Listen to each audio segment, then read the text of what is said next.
Hello and welcome to today's video. My name is Rita. This is my channel 10 Red Lipsticks. As you will see in this video, I in fact seem to have 9 red lipsticks, but it is what it is.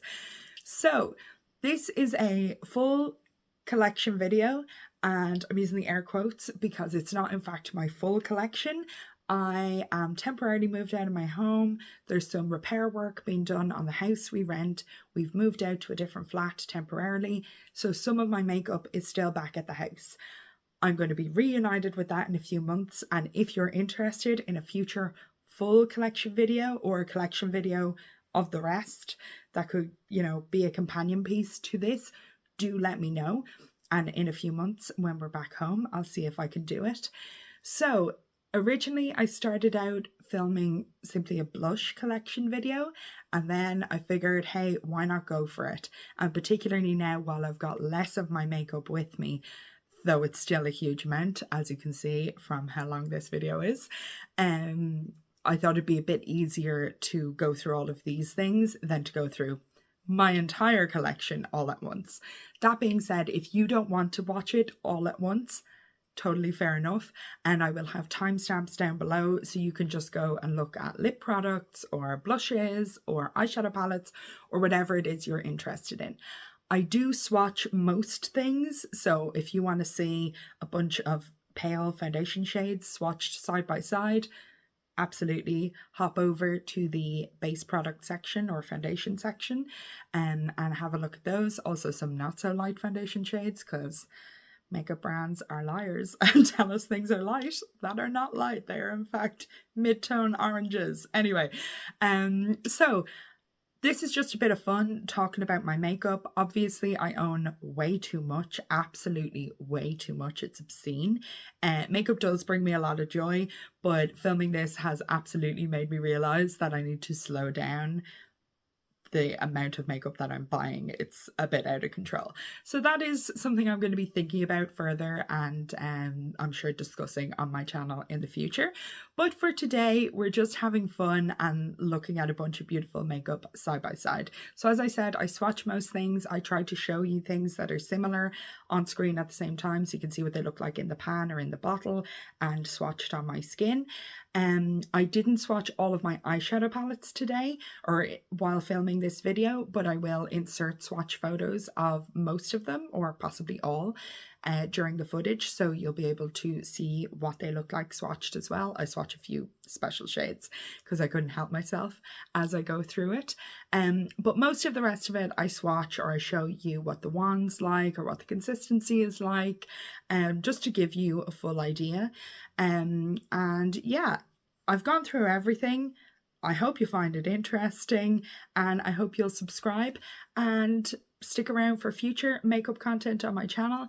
If there's anything you see that you're interested in, products that you'd like to hear more about, or categories or sections you'd like me to film a particular video about, please leave it down below in the comments, and hopefully I'll be able to film that soon. Even if I'm not an expert, which I'm not on any makeup topic, I'm not an expert at all, but I can, have a think about what you're asking and see if there's any further information I can share with you on it. Absolutely. As you can see, I go for fairly simple makeup often, so it's even more obscene that I own such a big makeup collection. But it does bring me a lot of joy, and I do love colour. Actually, this is like a much lighter lip shade than I ever normally wear. This would be fairly standard eyeshadow for me, but a much lighter lip shade than I ever normally wear, and I'm not sure how much I like it on myself, but anywho. So the makeup that I did bring kind of falls into 3 sections. Things that I love and didn't want to be without, things that I want to use up in the next, year or so, and I didn't want to miss out on the opportunity of using them for 3 whole months, and things that I feel really fit this season. So there is a lot of autumn or fall appropriate makeup in this video. There is a lot of that in my collection generally, but much more so in the makeup that I chose to pack and that you will see in this collection video today. So thanks so much for watching. Let's get into it. So we're going to be mostly hands today. Just my nail varnish is L'Oreal Versailles Gold, which is an old discontinued rose gold from L'Oreal. And I think the only nail varnish I've ever repurchased. And Catrice Dancing Queen glitter topper layered on top. So just because you'll be seeing my hands a good bit in this video. So these are all the cheek products that I have brought to the flat that we are living in. You can probably hear the birds outside. It's really warm. I'm leaving all the doors and windows open, and hopefully it's nice background noise. You might also hear, you know, my neighbours opening doors and things like that, but hopefully it won't be too bad. So I am intending to swatch things, so I've got just cloths here to wipe my hands and arms afterwards. But yeah, first maybe I'll take everything out and spread it out and see what we've got. These are kind of what I store things in inside a big cart, and then these are on my desk because they're in a project at the minute. But yeah, I'm gonna take everything out and we'll have a look at it.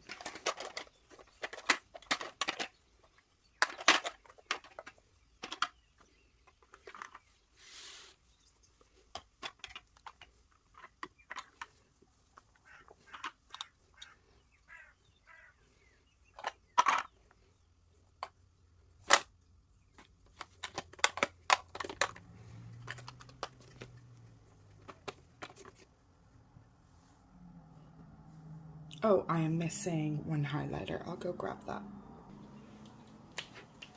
That was the missing one. Okay, so you can't see everything. I've got kind of face palettes and bronzers and highlighters back there. But let's focus on individual blushes first.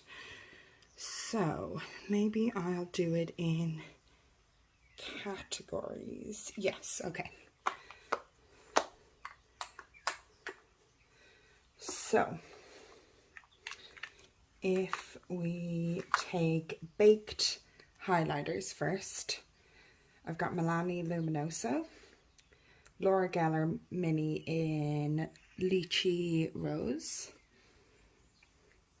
Laura Geller Fruit Punch, Laura Geller Cherry Truffle, and then for Kiko, so these are all from the Lost in Amalfi collection. This is Amaranth Hills. This is Morning Kiss. This is Silky Sand. This is my favorite one, so I knew which one it was. Partially because the gold of the K's is worn away, whereas the ones that I don't use as often are fine, and partially because I try and store these in order, so you can see a lot of use on that. And First Sunrise. So yeah, these are my baked blushes. Got weird angles going on, which I'm not sure if they are the best. Anyway, yeah, so I'm going to swatch these and we'll see what they all look like. Okay, let's start with these guys. So these are discontinued, which is unfortunate because I love them so much. Can I fit these all in one hand? I can. So there's Morning Kiss, Silky Sand, oh no, that's Morning Kiss. What's this? First Sunrise, Silky Sand, Morning Kiss, and Amaranth Hills.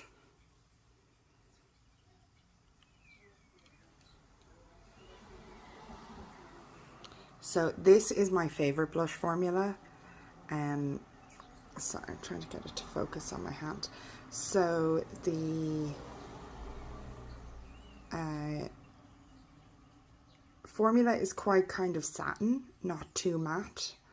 The Amaranth Hills is a little more matte than the other three, and I think it is just beautiful. It's not too much on my oily skin, but it's not just a really flat matte either. And yeah, what order should I do these? maybe we'll do the Milani first and then the 3 Laura Geller. So everyone and their mother has this Luminoso from Milani, and then Lychee Rose,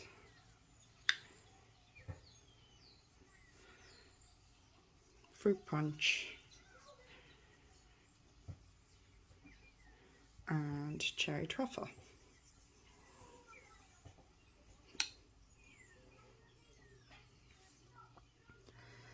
So a lot of warm tones. So obviously I'm dealing with natural light here. We've got a window that way, a window that way, and a window that way. There's like in the direct sunlight, you can barely see it, it's too bright, but you can see like Luminoso is very shiny. And then up here, indirect sunlight. Indirect sunlight, indirect, that's very confusing. Out of the direct sunlight we have, so these are the 4 Kiko shades, discontinued unfortunately. Such a beautiful formula, but Kiko does do permanent baked blushes, it's just not these specific ones. And then Milani Luminoso, Laura Geller Lychee Rose, Laura Geller Fruit Punch, and Laura Geller Cherry Truffle. So obviously these 3 are kind of a bit more saturated, and these 2 a bit deeper, and very much kind of autumn blush shades for me. Not that I wouldn't use them the rest of the year, but I would particularly think of them in the autumn. I'm using this blush today along with this Physicians Formula blush. So yeah, beautiful. I love them. We'll see if those swatches can last while I swatch some other stuff on my other hand, and then we can kind of compare them. So I'm going to bring the baked blushes away, and now we'll have a look at the powder, the standard powder formula. Just some of the packaging on these is bigger. So I've got the Balm In-Stain Blush in Houndstooth. I just got this in TK Maxx. There it is. The Balm Desert Bronzer / Blush in Take a Dip. Also just got this in TK Maxx. The Balm Big Date. And this is in the newer packaging, so it's the little cardboard fold-out thing. And there is the shade. I've got this Essence, the Disney Villains Ursula blush in Leaving You Speechless. Sorry, the lighting is not ideal. Here we go. Leaving You Speechless. And I love this. It is this beautiful bronzy colour. That's kind of like a good blush bronze highlighted one, because it does actually have a little kind of highlighty section in the middle, and I love that Ursula's on it. I think it's so fun. It's a huge compact, like if you compare it to the size of some of the other ones, it's ridiculous, but I still think it's very nice. Woo!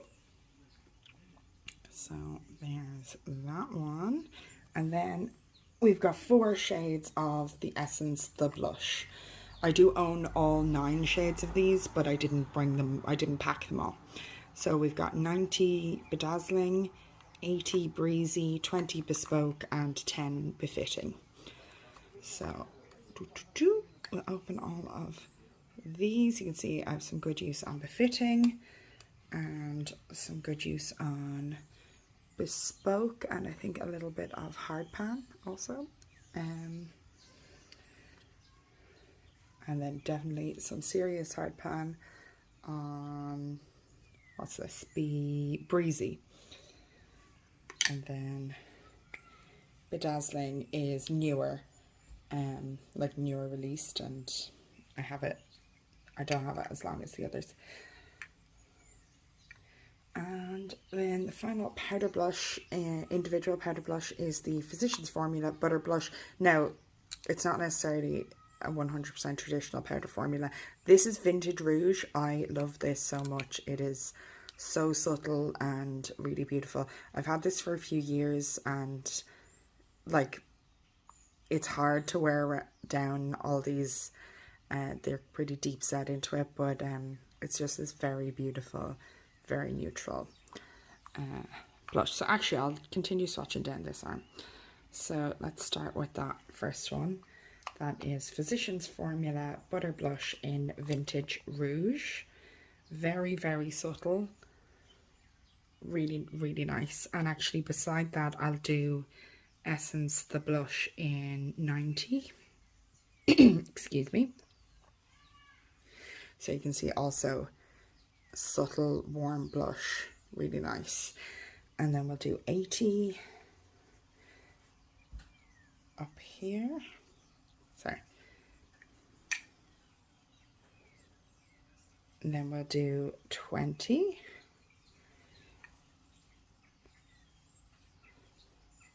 And then we'll do 10.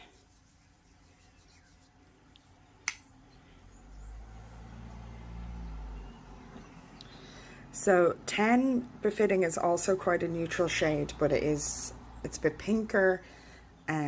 So like for me, neutral, more like actually neutral. I never go brown, I never tan, but I do flush, I do get pink. So these are quite a soft, or sorry, that's the Physicians Formula, but these Essence ones are quite a soft formula, but really nice. Bespoke definitely has a bit more of a sheen to it than some of the others.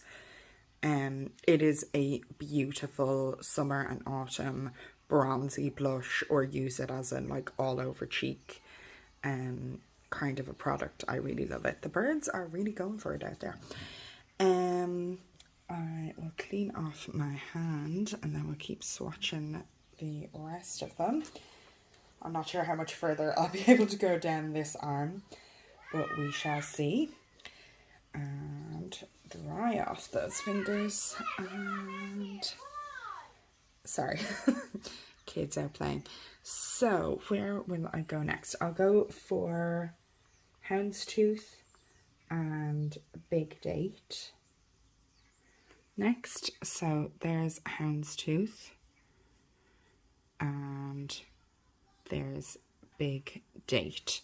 So quite similar really.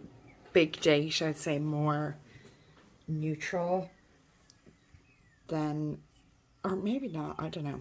They're both quite purpley. I feel like that's showing up less purple on camera than it actually is in real life. So they're very similar, to be honest. I didn't necessarily need both, but I was very excited to find the Balm at TK Maxx because I've never had a product from the Balm before. And you're going to see 3 individual blushes and 2 face palettes here. So I went a bit ham because they just had a lot available and they were good value. And sometimes things in TK Maxx in Ireland are like still quite expensive. So next we'll go for Take a Dip, the Balm Desert. And this definitely is much darker, but it is quite a rosy, bronzy shade. So I do think that like bronzer slash blush is a good categorization of it. And then the Ursula, Leaving You Speechless, I'm kind of totally wearing away. The highlighter there, I will do next to the Balm. So I think you can see it's lighter and warmer, or less rosy. I wouldn't say it's very orange. Like I don't think I'd like it if it was very orange, but just in comparison to that one there. And then obviously you've Bespoke up here and Silky Sand up here, which would be my other kind of favorite bronzier blushes. Yeah, so those are all of my individual baked and powder blushes that I have packed while we have moved out temporarily.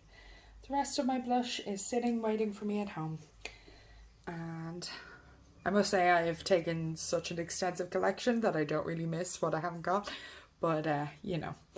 I have 3 cream blushes. So 2 Colourpop Super Shock cheeks. So this is Brute Flute, and this is Between the Sheets. And I've also got this, also discontinued from Kiko Milano. This like a multiple stick. Sorry, it won't focus on it.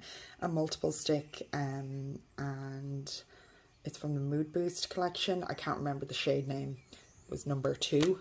I think there were 3. So there is what it looks like. It's really nice, and I love the size and the packaging and everything. Then we've got Brute Flute. This is such a good autumn blush. I might have just covered it up there, but I did have just like a tiny dot of pan.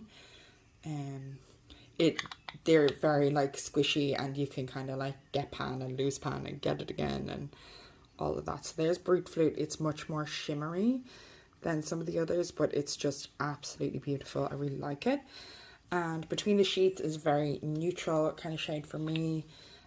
Again, you can see like a tiny dot of pan there, and really, really nice kind of neutral pink, but not too pink, like kind of a warm pink. I don't know.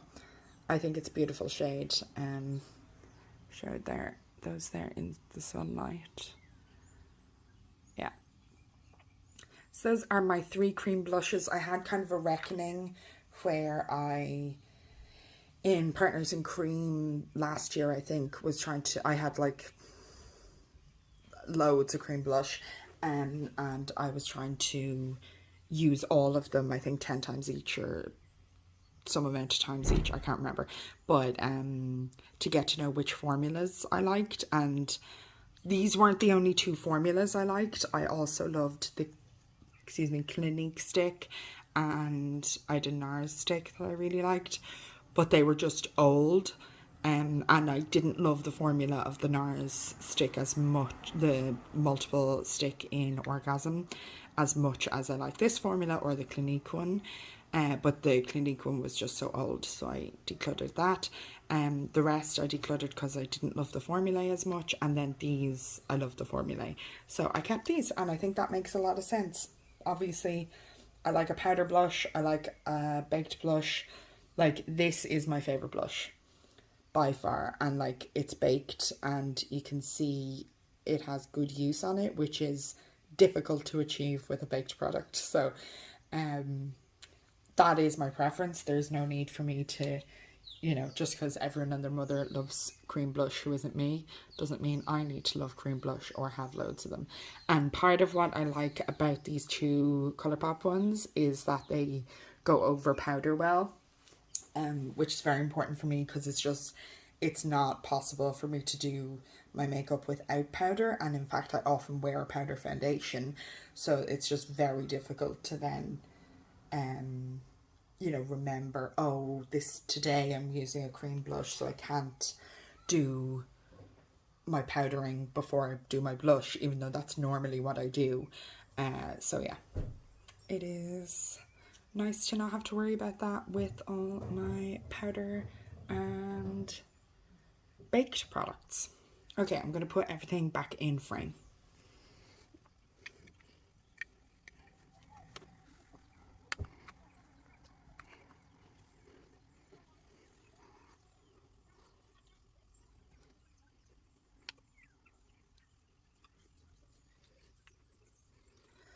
So those are all of the individual blushes that I packed. So 2, 4, 6, 8, 10, 12, 14, 16, 18, 20. Though 1, 2, 3 I did buy kind of as I was leaving the house and coming here. So terrible time to be buying things, but anyway, so 20 individual blushes, kind of outrageous, but I'm a blush gal. I love blush so much. And that's just the tip of the iceberg, because let's have a look at some face palettes now.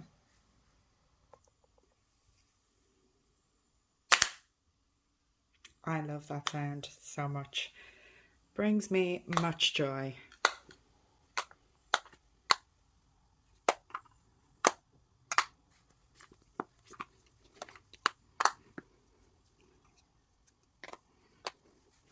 Okay, let's move all of those aside. And I'll get all of my face palettes. Actually, no, let's continue with the individual things. So these are the individual bronzers that I brought. So again, a baked formula. This is the Flower Beauty Luminous Heatwave Luminous Bronzer, sorry, in Sunrise L1, which is the lighter shade. Swatch that over here. So that's the Flower Beauty. That was a terrible place to swatch it, but I'm going to stick with it because there aren't that many of these. And then I've got the Gucci Éclat Soleil in 01. Oh, Poudre de Beauté. I'm not sure. So this is the quite light, kind of pinkier undertone, and that's also kind of why I like the Flower Beauty. Oh God, what did I...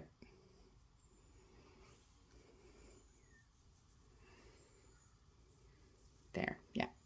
So that's the Flower and the Gucci. Then we'll do the Nabla. So this is the Nabla Skin Bronzing in Ambra. So it is warmer, but it is very light. And then this is the Physicians Formula Butter Bronzer in Light Bronzer. And this is definitely the warmest, and is actually quite like yellow. Like you can see in comparison to the others, it's much yellower. And then the only cream product I brought in this category is the Sephora Collection Colour and Sculpt Stick in 01 Light. I think these have been repackaged. I got this, or maybe discontinued, or I don't know. I got this in TK Maxx. Ooh.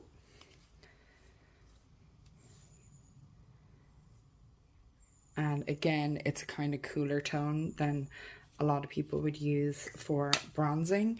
And I kind of, you know, minimal bronzing, very minimal contouring or like bronzing or something is more my style. As you can tell, this isn't my favorite category, though 5 is still loads. It's not my big love. And then I've got 3 individual highlighters. Ooh, sorry.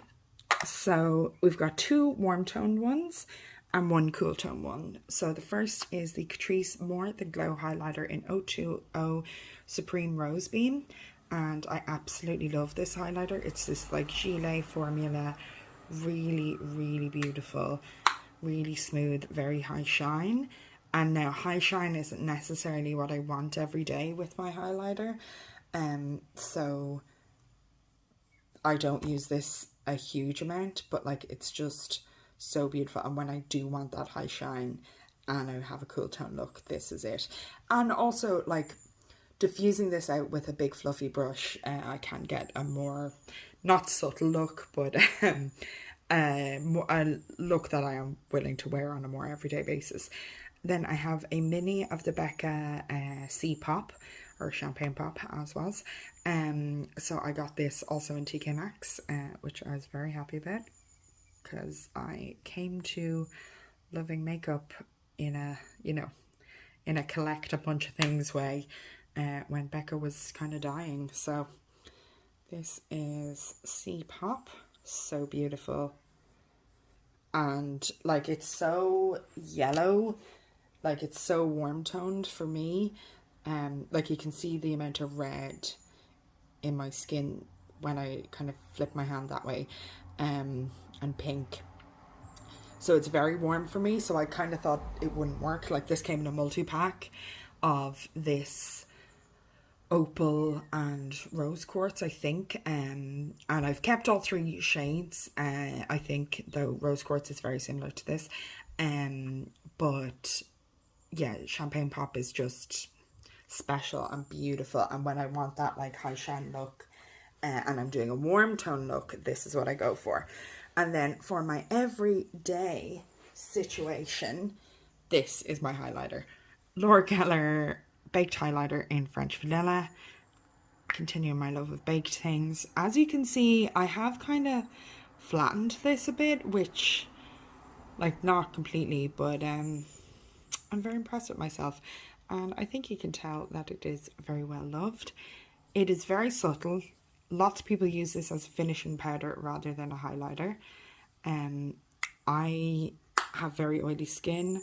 I don't really need highlighter on an everyday basis, and just this like very natural, very slightly catching the light effect, which like when it's diffused out is very subtle, and you don't really get this kind of banana powder yellowy thing when I diffuse it on with a fluffy brush. But I absolutely love it. It's my favorite thing ever. So yeah, those are my 3 individual highlighters, and like, I can't remember how many bronzers I left back at the house or how many highlighters, but like, I maybe own like 7 highlighters or something. It's just not my category. I love the ones that I have, and I do use them like every day basically, unless I'm going for a very simple look. And like today, like this is my blush, bronzer and highlighter, and then I layered this blush on top on the blush part. So these are my blush, this is my bronzer and highlighter, because it has that kind of sheen, and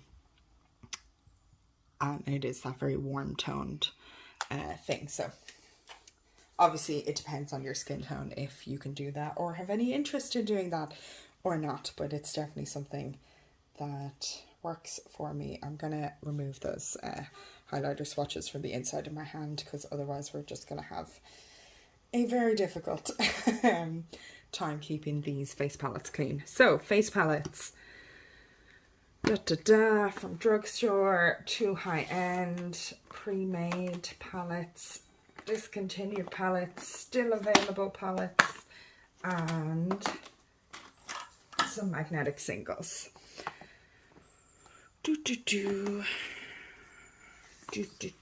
Will we go by brand, maybe? Maybe that makes sense. Okay, so we'll start with Becca. So I've got this, I hate that the sticker is like upside down, because to me, I think it should be the other way around. So it's the Sunsetter face palette. So this was like, I think 6 months or something before they shut down, or a year before they shut down or something. And TK Maxx was like full of these.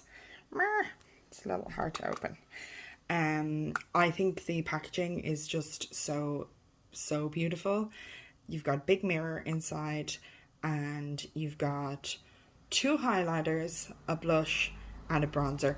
This is the most intensely shimmery blush ever, and it is just a bit much, to be honest, and can definitely kind of, I could see it being a highlighter on someone with deeper skin. It's very much a highlighting blush. I was kind of avoiding blushes like this for a time because I didn't want to emphasize the texture on my skin. Now, like the last month or so, I kind of don't care about emphasizing texture on my skin. And I actually had this Beauty Bakery Cotton Candy Champagne Blush Lighter palette set aside that I wasn't going to pack it. And then I had it in a pile of makeup that I wouldn't have access to. So I was kind of deliberately using those things the last few weeks that I had access to all of my makeup. And I used this and I was like, oh my God, these are so beautiful. So the reason I'm talking about these together is just the blushes remind me of one another formula wise, because they're very shimmery. I'm trying to find places to swatch all of these and remember which fingers which shades are on. Oh, difficult. So I'm not sure if you can see, but like they're quite shiny blushes, all of them, and like these are specifically called blush lighters. Like they're not pretending that they won't also highlight for you.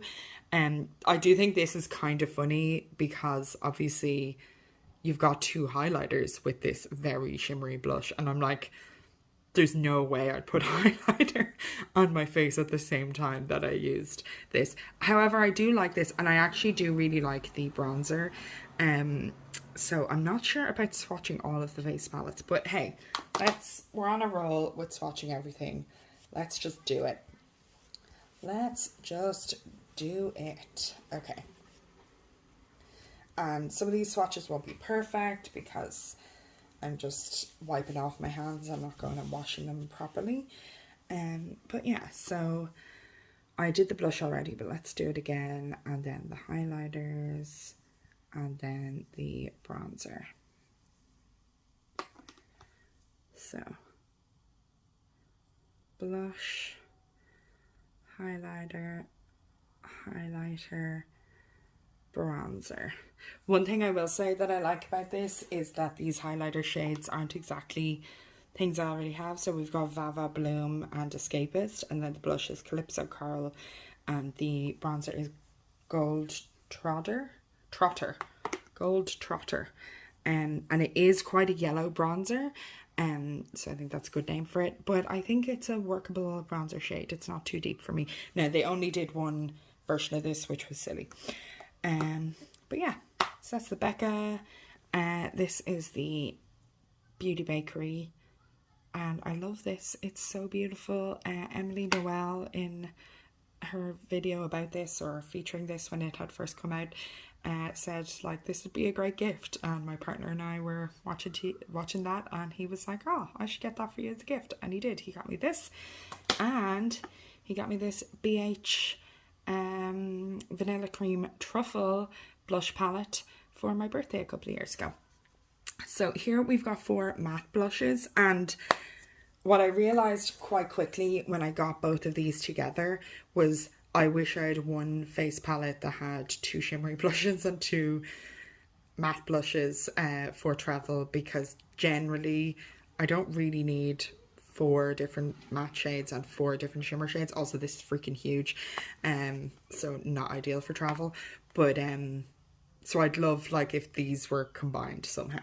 But anyway, for my everyday use as opposed to travel, it's great. So this palette smells like those cupcake dolls, like the dolls that their skirt was a cupcake that they could fold inside of. And Robert Welsh said that in his review, or when he used this on camera, and I was like, take my money. I'll absolutely anything for makeup that smells like those dolls. And it does smell like those dolls, so very happy. So it's just 4 matte powder blushes.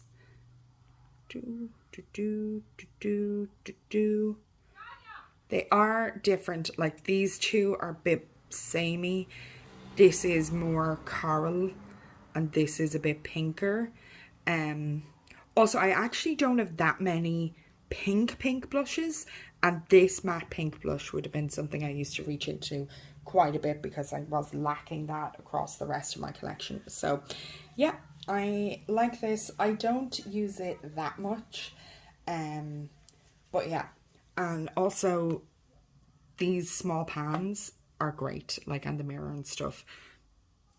I think that is the ideal for a face palette, is for it not to take up too much room, because for me it's a very utilitarian product that makes life easy. And like a definite downside of this is the size of it. Like that's not making my life easy, that's making me have to bring an extra makeup bag.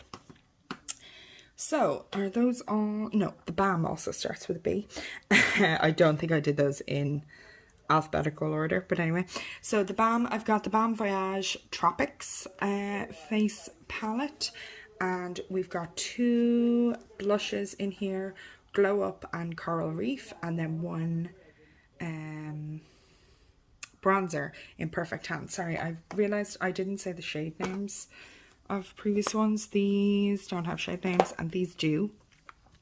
They are 24-hour champagne diet, sip sip hooray, stop and smell the rosé, and no champagne no gain. And I know I only swatched them in comparison to the Becca Calypso Coral blush, but I'm still counting that as having swatched that.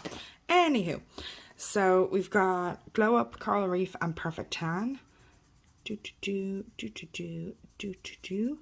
And I actually used all of these together, I think twice, while I was using this eyeshadow palette in my Project Level Up, because it's such a summery, bright colour story, and I thought it really went very well with these bright summery blushes. So I've immediately gotten some use out of this little face palette, and yeah, I'm happy to have it, even though like I do have quite a few warm blushes. Yeah, so I'm liking that. The pans are magnetic, but they are glued into this packaging. I am considering destroying the packaging, depotting them, and using them as singles, or magnetic singles. And I do like that they're the small pans as well, which would be a point in favour of that. Next, we've got the Balm Will Powder Blush Quad. And again, the newer packaging, so it's got the little thing. So we've got Dedication, Stamina, Perseverance, and Worth the Wait, which I thought was a highlighter, but it is more like a blush topper. So Dedication, Stamina, Perseverance, and Worth the Wait. Though obviously it depends on your skin tone whether or not that's a highlighter. 1, 2, 3, and 4. Like, you can't necessarily tell, or it's like, I guess, a very pink highlighter. It kind of depends on, oh, that's the wrong finger, so that's mess that up. It just depends on your skin tone, but also I'd say you could kind of just like dip your brush into this, and then just create a shimmery blush with any of them. So yeah, those are the 4 shades of the Will Powder Quad, and again, they're the small pans and they are magnetic, though they're glued into this packaging. So I'm not going to do it yet because like these are new to me, and I'm gonna see how I use them, how I like them. But if at a certain stage I want to take an individual shade with me on a trip from one of these, I think I will eventually get around to depotting these, because that has a lot of value to me to be able to bring the exact shades I want, because that is the problem with face palettes, is often, you know, the bronzer is perfect for you, but the blush is too deep, or the highlighter is too subtle for your liking, and whatever. So speaking of singles, so they're all depotted from other packaging. I didn't buy them as magnetic singles. This is from the KVD Shape and Light Duo or whatever. This is KVD Blush, and so is this. And then these 3 are from the Samantha March Life's a Draft palette. So I'll just look at the shade names. So KVD Somber, KVD Peony, I think. Yeah, and Honeysuckle. And then we've got Dream Chaser, Key, ooh, and 6. Ooh. And yeah, I will swatch all of those for you. So this is very much a contour shade as opposed to a bronzer. So as you can see, it is much cooler, and it is lighter because it is from the Light Duo. Not like, I think there were 3 shades, or there's like a big palette with 3 shades anyway, and that's the lightest. There's KVD Honeysuckle and KVD. So these are the Everlasting blushes in Honeysuckle and Peony. This pink blush as well, I have gotten good use out of, because I, like, obviously I have shown you I do have a few, but it's not a shade that like I have 20 of, where some other things I'm like, when I look at my full collection, like my stuff that's at the house, I've got 20 of some shades. And then the Samantha March shades. So we've got the highlighter, the bronzer, and the blush. This blush is so beautiful. It's very neutral, and it's quite like, there's a Nabla skin glazing in this same packaging in, can't remember if it's Independence or Truth, but it's quite like that, only a bit less shiny. Like still like a kind of quite not reflective, but like very satiny, like not flat matte at all. The bronzer isn't flat matte either. The bronzer is too warm for me. Like, it's not my most flattering bronzer, but it does work, and like for a warm tone look and stuff, it works. And the highlighter is lovely, very you know, very light, and you can sheer it out and get a lovely effect. So yeah, again, repetitious. I love that those pans are small of the of Samantha March's collab palette, because then I can fit more shades in the rest of the palette easily. So yeah, I'm very happy having all these. And like these, I have the individual packaging for all of them, or like this has another shade in the packaging, and they're just very bulky, all three of those. And then these three are from a Face and Eye palette, the Life's Draft palette. So I was very glad to be able to depot them so conveniently, and then I can put them back in their proper packaging when I get back to the house. But this is so much less space taken up in my makeup storage here than if I had all of these individual compacts and then that extra palette. Next, Catrice. So I've got two Catrice face palettes. So we've got the Caviar Gauche palette. I love this thing. It's amazing. It's been in a project that I am working on at the minute, and I've used it so much. And like, just a project 10 uses, not I obviously haven't used it so much, but it's the thing I want to reach for from that project, because I've got everything in one, really easy to use, love all the shades. Yeah, this is kind of like the gold standard. So this is the Caviar Gauche C01 Love Letters face palette, and this is Catrice X Maxim Giacomo. I don't know how to pronounce his name, but I think that's it, or their name.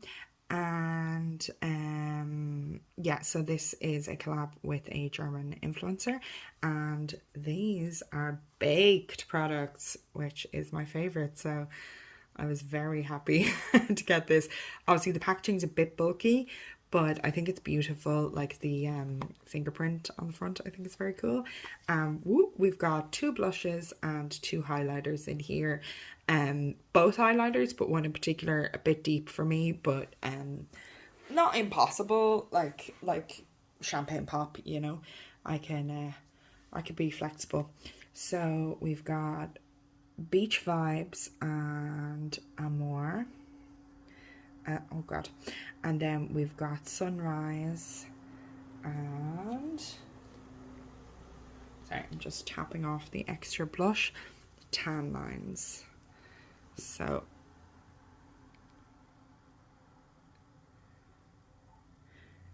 Tan Lines is a bit like, it's not a great highlighter shade for me, but 1 shade out of 4, to be honest, is not bad for like a drugstore face palette.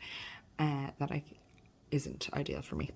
So yeah, very happy with that. And then I will, oh god, wipe my fingers off so I can swatch again and do this guy. And like, this packaging looks luxurious. It doesn't feel luxurious, but it does feel sturdy, which, like, for travel, which is a huge benefit. Like, this is the packaging I want. Feels sturdy, not going to fall apart, has a mirror, has one of everything, 2 blushes. If it has a double, the double is of blush. Love it. And yeah, I think it's really good. The pans aren't so tiny you can't get a brush in them, but they're not huge, and there's no wasted space. The pans aren't like really spread out from each other. So we've got a highlighter, we've got 2 blushes, and we've got a bronzer. So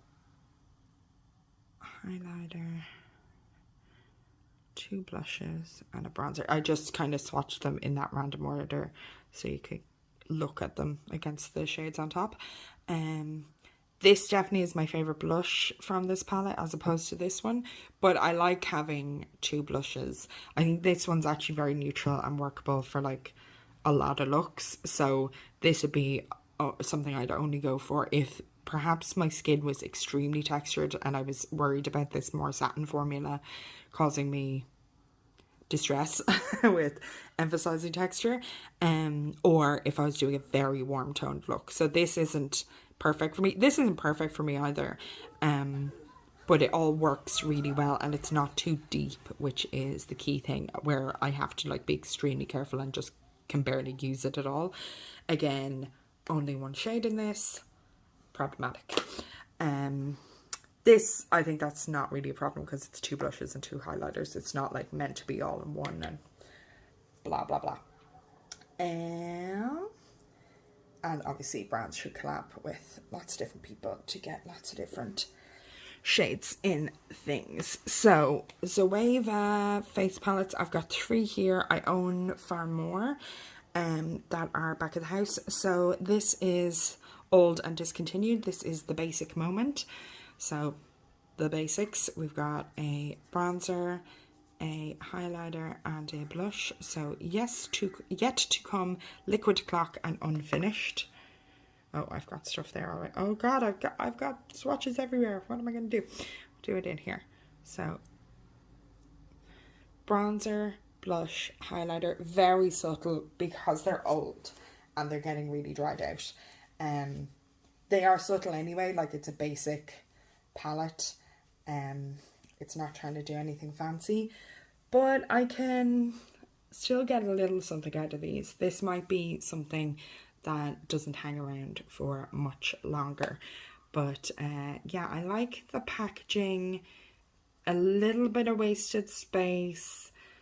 They could be closer together, and the fact that we don't have a mirror is a point against it for travel, but it does make it lighter. And like, I love, like, I have several of these and how they all stack up together and they're so slim and pretty, and I love the designs and everything, so I really like that. This is the Offline blush palette, also from Zoeva, and we've got Calm Comfort highlighter and then 2 really bright blushes, so Privacy and Holistic Balance. So Calm Comfort, Privacy, and Holistic Balance. And this is a kind of, I think it's meant to be a pink highlighter. Oh yeah, I can in person very slightly see it. Privacy and Holistic Comfort. And I've nothing like this, you know, in anything I've swatched for you so far. And like, I don't have anything like this back in my main collection either. So this is definitely going to stick around for a long time because it is unique to me and it's taken no harm. It cost me $6.99 in TK Maxx. And yeah, I have probably only used these blushes like 3 times. I've used the highlighter more, but the blushes I've probably only used a very few times in the years that I have owned this palette. But I like to have, you know, if I want to do that Barbie core thing or I want to do something more out there. Actually, I think I used this one Halloween because I was just a witch wearing black and then purple makeup, and I used this. So yeah, and again, love the packaging.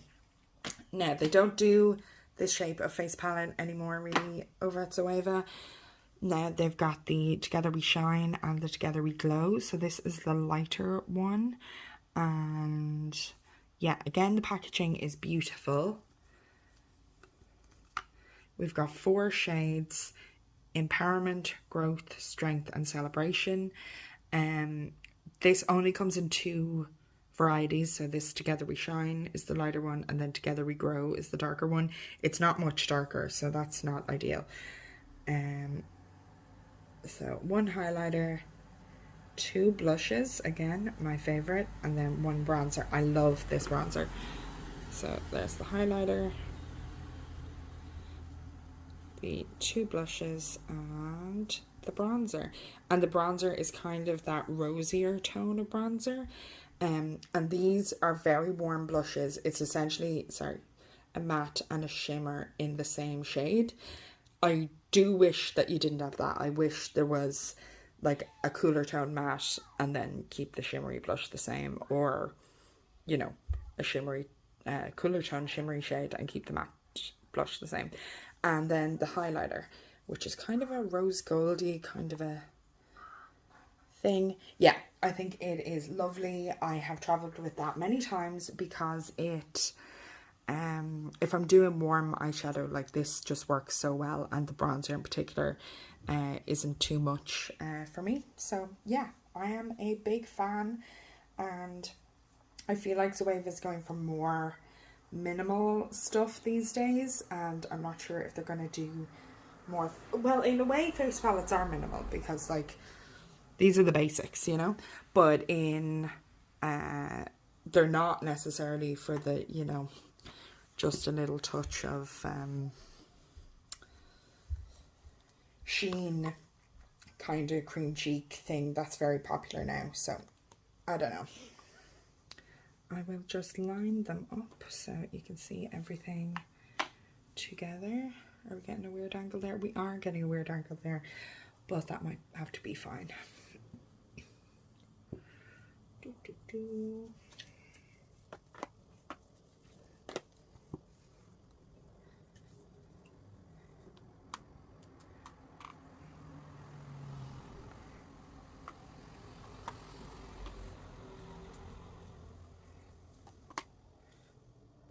So those are all of my shades in face palettes. Actually, let's count this. So I had 20 individual blushes between baked powder and cream. And then let's add up this and see how many this is. So 4, 8, 9, 10,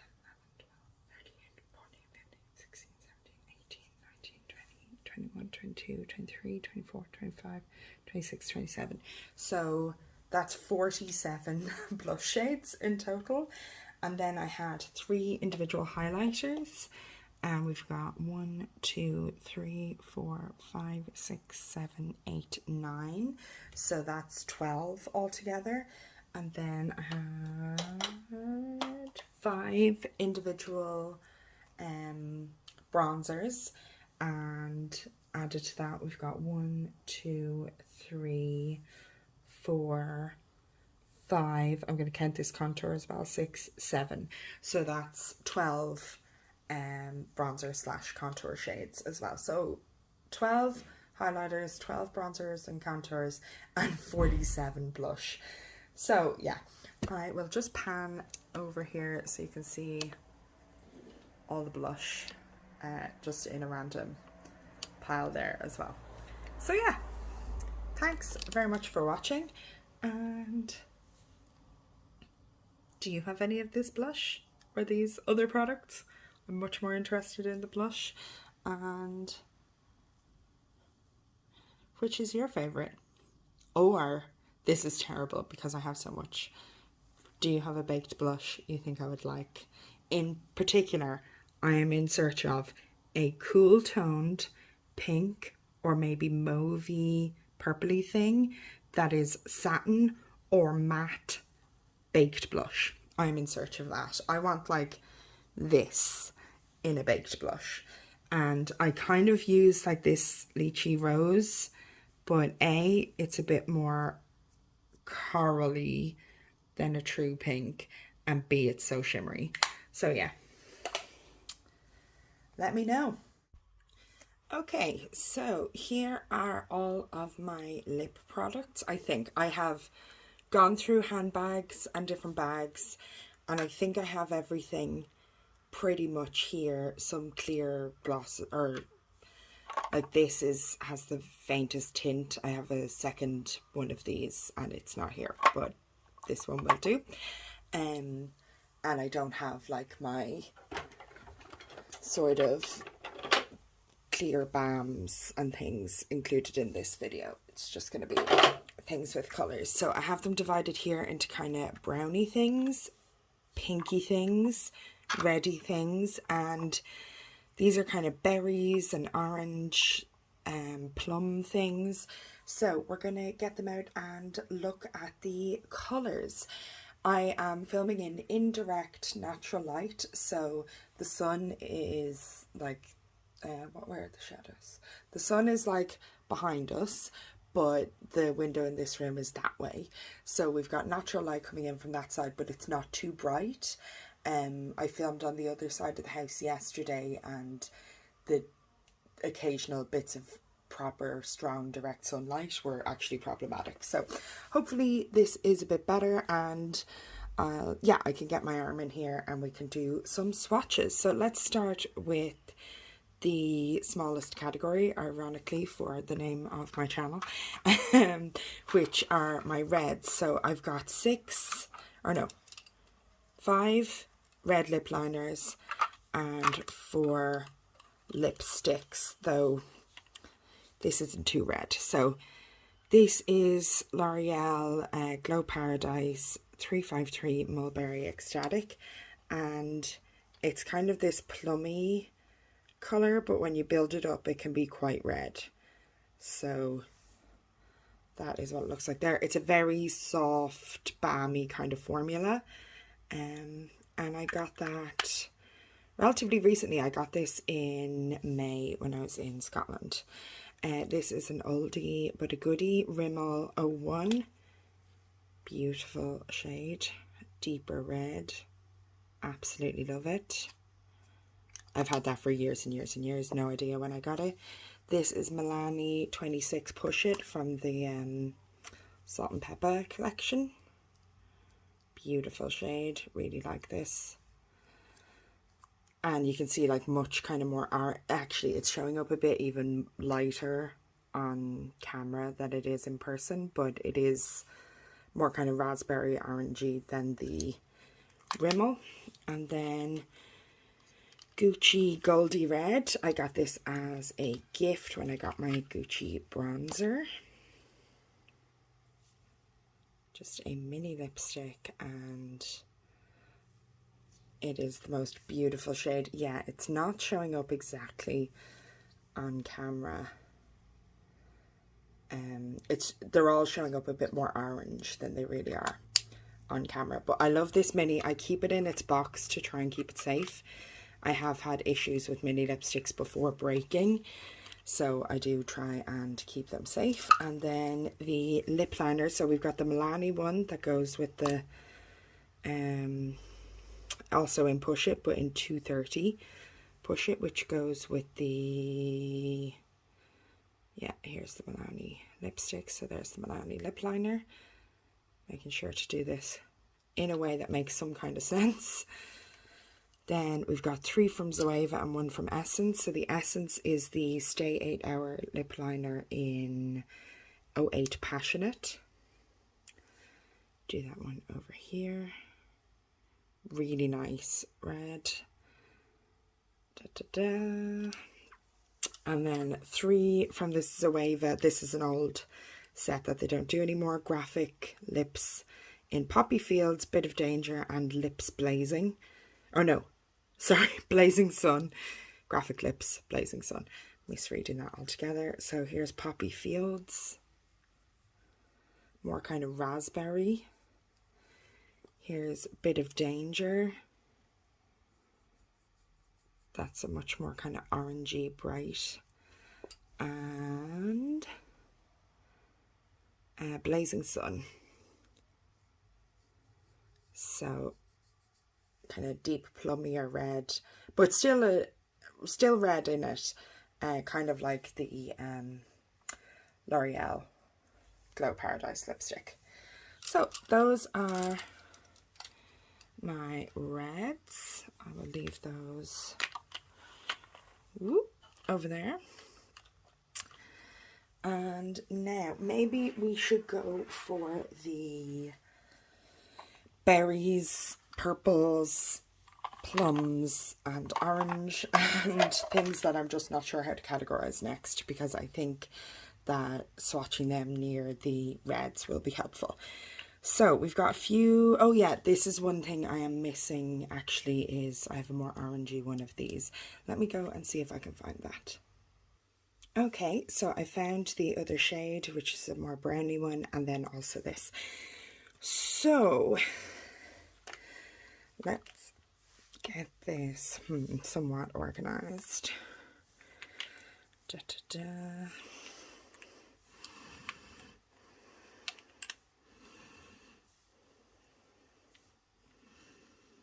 Yeah. Okay, so this is the e.l.f. Sheer Slick lipstick. It's quite old, as you can see from the packaging, in black cherry, considered to be, sorry, I'm not in frame at all. What am I doing? Considered to be a dupe for Black Honey from Clinique. I have used like half of it up, or more than half. Focus. It's trying to focus on like other words. So I've used a lot of it. I had it in a project pan before. I have not finished it though. I probably should get this out and leave it on top so it can be used up in like by the end of the year. So it's kind of similar to the L'Oreal, less red, more plummy and much more sheer. But I love this formula. I think it's so good. I hope they still have these, but I'm not sure if they do. These, by the way, like some similar colours, but I kind of couldn't fully categorize them in the other big categories. So I'm not saying that these are all similar colours to one another. Similar formula to those would be the Catrice Powerful Lip Balms, full of power. Powerful 5, I don't know. These Catrice things have like really long names, but these shade names are 30 Sweet Cherry and 40 Addicting Cassis, not sure. So this one, which you can see I've used a lot of, I've gotten it down to, it had Catrice and I've gotten it down to Couture, is similar to the e.l.f. Really like that. And then this is a more kind of pinky berry shade. Similarly, I have it worn down so the E is on the way out, but it is a pinker shade. Yeah, I like them both. Kind of that just subtle, more hydrating kind of a thing that makes a lot of sense kind of at work and stuff like that, where I can just have it in my bag and reapply pretty easily. These, I guess, are quite a similar product. So I got these very recently in TK Maxx. These are Honest Beauty tinted lip balms in lychee fruit and summer melon. So summer melon is here. These barely have a tint, so you have to kind of work to get that tint. And then lychee fruit. So I could obviously have done that with the pinks and this with the browns, but they're very subtle, so I thought with the rest of these things would make sense. And then this is the Aldi dupe for the Laneige Glowy Lip Balms, and it's their Dewy Lip Balm in berry, very slight hint of pink. I love this. I wear it all the time. I have this full size pink one, a mini pink one that came in an advent calendar, a clear one that's in a green thing, and a kind of slightly orangey one, which I think is the grapefruit one. I can't remember what the green is. Is it like pear or... I can't remember. But anyway, I love this formula. Basically no colour, and it's kind of like a balm rather than a gloss. But it is quite glossy, so like I'm happy to wear it, you know, out or whatever as well. Similarly, not much colour is the Catrice Hydrating Lip Gloss Lip Jam in A Little Peach of Heaven 030. And this is, the formula on this I find to be a little odd. So it's clear. But like, this is not like the formula of any other lip product I've ever used. It's not bad, and it's not like problematic in any way. I don't find that it's not hydrating, which I have had before sometimes, lip balms that feel different and then like they're just not hydrating at all. This feels like, it kind of feels kind of cushiony or bouncy or something. I'm not sure the best way to describe it, but it's odd. It's nice. It smells sweet. I wouldn't say necessarily of peaches, but yeah, it's nice. And then the last kind of thing in a tube like that is the so I'm like Americanizing my pronunciations. Dupe and tube would be what I would really say, but I'm afraid people won't understand me. So this is the e.l.f. Ride or Die Lip Balm in Tough Cookie. Have they discontinued these? Like, what the... How dare they? How dare they? These are the best. I agree that the bottle should be redesigned. This flat head is super annoying because I do apply it from the tube. Also in their thing saying like, because they have a new like clear lip balmy thing, or like almost clear, so like kind of like this, and I'm like, that's no, they're not to do with each other at all. So they have like a picture of this shape of head and they're like, we've replaced it with, and then one that's better. So we've replaced it with one like this, and I'm like, absolutely replace it. But they've totally, like, it's a completely different product and it has a different name and everything. So the problem is that this is really thick and it gets very hard when it's cold. So the advantage is it feels lovely, it smells amazing, and it's extremely pigmented, which is, as you can see, unusual for a balmy glossy thing. So yeah, I am all for... I've made this really dirty. Now I'm all for changing the packaging, but discontinuing the formula is a huge mistake and I'm devastated by it. And what I do when mine is too cold in the winter is I put it in my jeans pocket, or if I'm sitting down getting ready, I like put it in between my legs, like in between my knees, for a minute, and then it gets warmed up by my body heat. Obviously you can like hold it in your hand to warm it up as well. It's not a problem this time of year, like as you can see it's easy, but when it is cold, like it really is quite rock solid and it is physically hard to get it out of the tube. So definitely body heat helps, but it's an amazing formula and I'm utterly devastated that they discontinued it. This was a repurchase because I broke my original one. I dropped it out of my pocket and then stood on it in a car park, which was devastating. So I bought this in TK Maxx recently. I was so excited to find it there, and I actually asked my sister's girlfriend to buy it for me as well on ASOS. I think still had it in stock, so I'm not sure if she's done that yet or not. And then I found this in TK Maxx, so yeah, it is an absolute favorite, and I'm devastated. Like, look at that color. Also, it smells amazing. Like, it smells so sweet and delicious, and not in a like too strong weird way. Anywho, I love it. It's amazing. So as we're in this kind of pinky berry shade, and this is the Catrice Powerful 5 Liquid Lip Balm in 070 Luminous Grapes. I keep like going down here by accident. 070 Luminous Grapes. So this is kind of a purpley mauvey gloss with some glitters. Let's do it up here. And yeah, I quite like this. I have had it for a while, so as you can see, it's the cap is dirty there. So there's the swatch. I've had it for quite a while, so I won't necessarily keep it forever now. And this is kind of a little bit more what I'm reaching for when I'm looking for that look these days. This is just newer.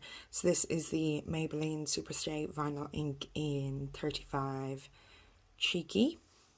And this formula is really interesting. So like the Catrice one is just a gloss. This one is an odd formula, like it's kind of glossy at first and then it kind of dries, but it doesn't necessarily ever really become matte, and then it has great longevity. So it's a very interesting formula. I definitely prefer it enormously to some of the other Maybelline Superstay formulas that I've tried. I do think the best one is the dual-ended, like kind of like a bullet lipstick on one end and then a like preserving lip balm on the other end that goes on top. I think that's like the most long lasting, but this is really good and a very interesting formula. So yeah, I would, if you see a colour of this that you like, I would go for it. The packaging is freaking huge, it's ridiculous. It's the same as the lifter gloss packaging, which is just outrageously thick and chunky. Like there's a bullet lipstick and it like clears it on every side. So yeah, anywho, big fan of that. This is my favorite lipstick. This is Rimmel Drop of Sherry. I think it's their like lustrous lipstick line or something, I don't know. I've had it for a long time. I am thinking about repurchasing it, though at the same time it's fine, so maybe it's okay. And I get complimented on this lipstick in person a lot. It's like a bit of a sheen but not too glossy, and I just love the colour. It's a very workable colour with a lot of different things, so huge fan of that. This is the LA Girl Lipify Stilo One Swipe Intense Creamy Colour in 08. Does it have a shade name? Does it have an actual shade name? Honeymoon, yeah. Is it actually 08? I'm not sure. Oh no, it's not, sorry. This one over here that I bought at the same time. Sorry, in the shade Honeymoon. Never mind the number I said. So this is one of the like clicky ones, and then you can't click it back down. And very cool saturated mauve. So definitely not an everyday by any means. And in fact, if I'd seen it in person, I perhaps wouldn't have gone for this colour. Now, I'm happy to own this colour, and like I packed it, but not an everyday and not a typical thing for me. Like it's intensely cool toned. Ooh, and then going the complete opposite direction, this is the e.l.f. Seriously Satin Lipstick in Persimmon. And the reason that I packed this is because, please focus, because Halloween is happening while we are here in the flat. So I was like, if I'm ever going to wear this bright orange lipstick, it's going to be that time of year, perhaps, for a Halloween costume. So I wanted to pack that. I love the formula of these e.l.f. lipsticks. They're so nice. And then this is the NARS, does it say? Yeah, Power Matte lipstick in the shade American Woman. And this was my wedding lipstick. I love this formula. I love this packaging. I love this colour, obviously. So it's a bit deeper, not like a light natural nude for me.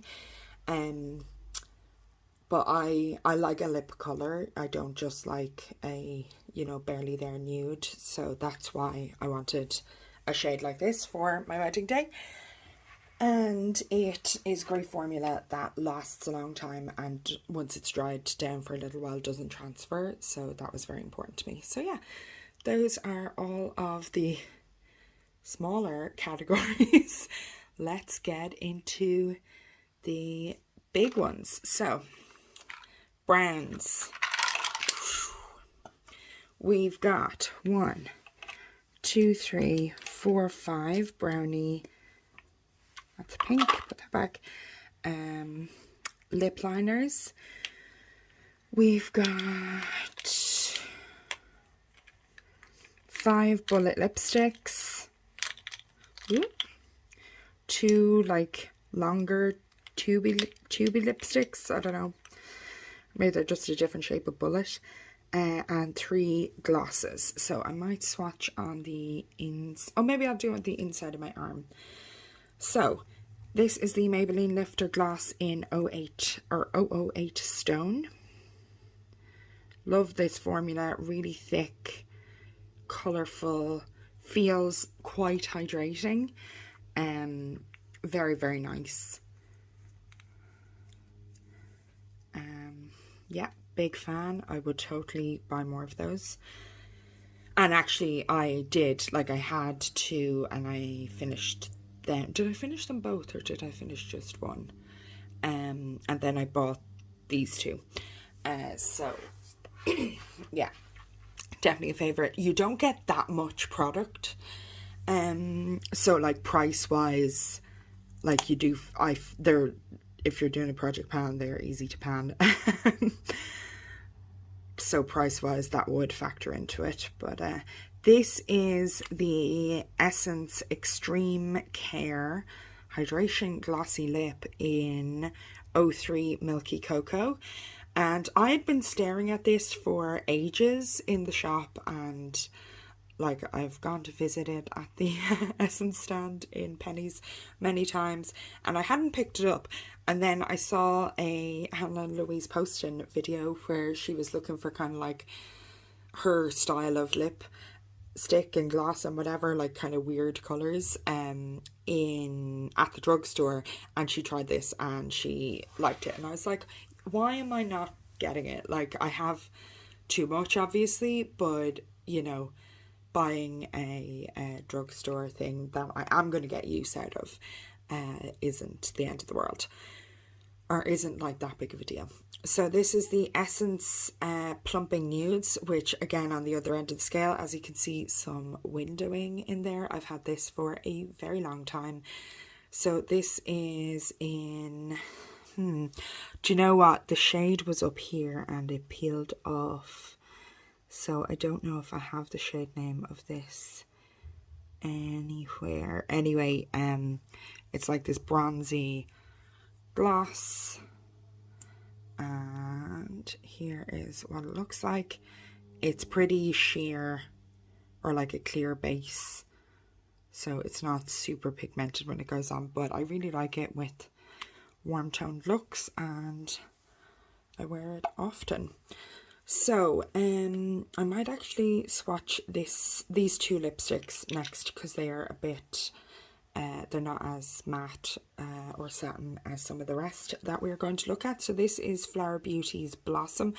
I don't know what this line of lipsticks is called, the ones with a clear lid. They have another that come in a different type of packaging. I feel like that look a bit more like this, but maybe white packaging. I had one of those and it broke like 2 days after I got it. So, Perfect Pout moisturizing lipstick in Blossom. And this I really like. So it's this rosy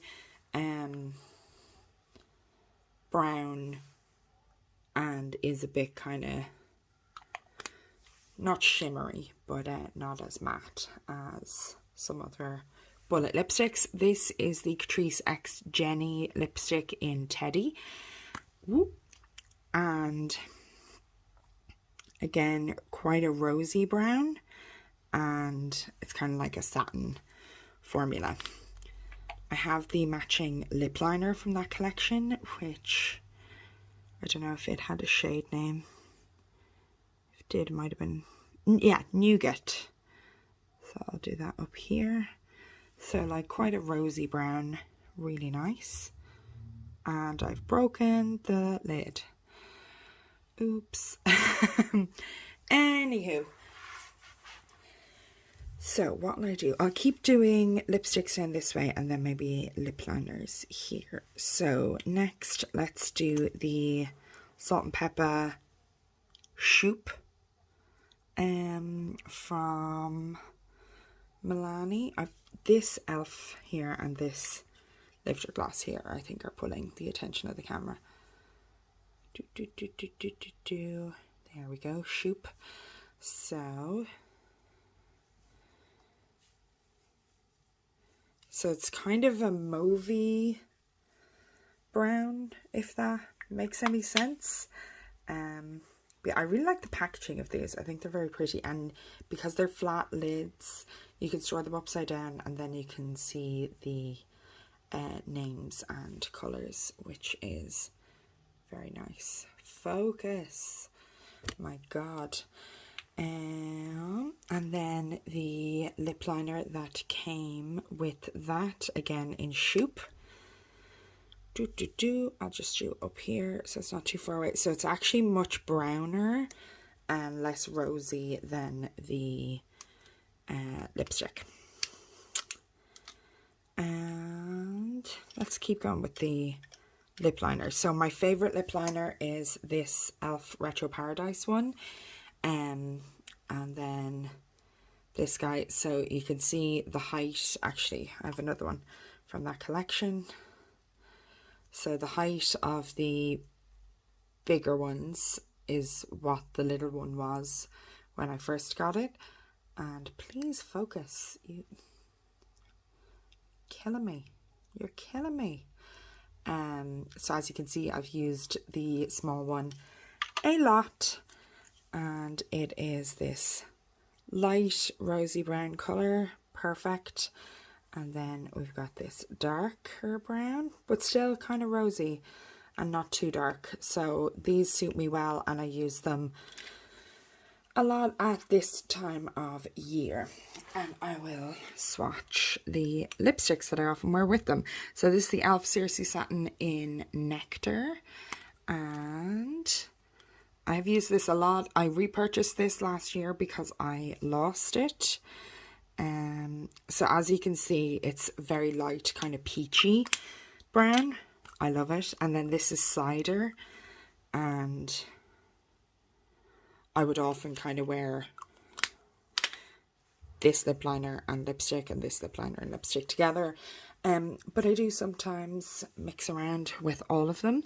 And then this is from the same lip liner set I got from Zoeva, the shade Grace.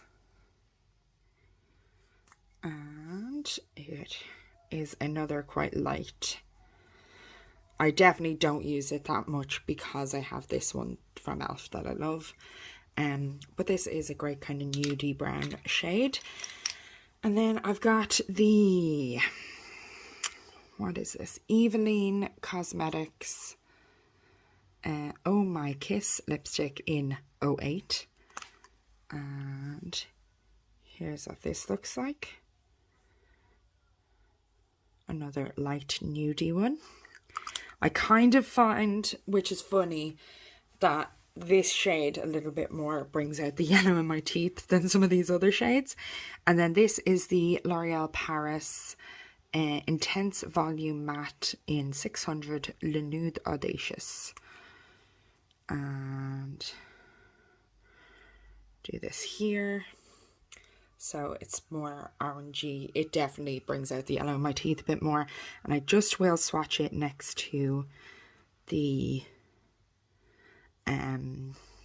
NARS Power Matte in American Woman. Like, they're not the same, but just an interesting comparison. And the packaging is similar in terms of they're these like quite sleek, pretty, slim lipsticks. So I could definitely see if you know, are looking for this kind of thing but don't want to spend that much, that this kind of thing would be a nice alternative.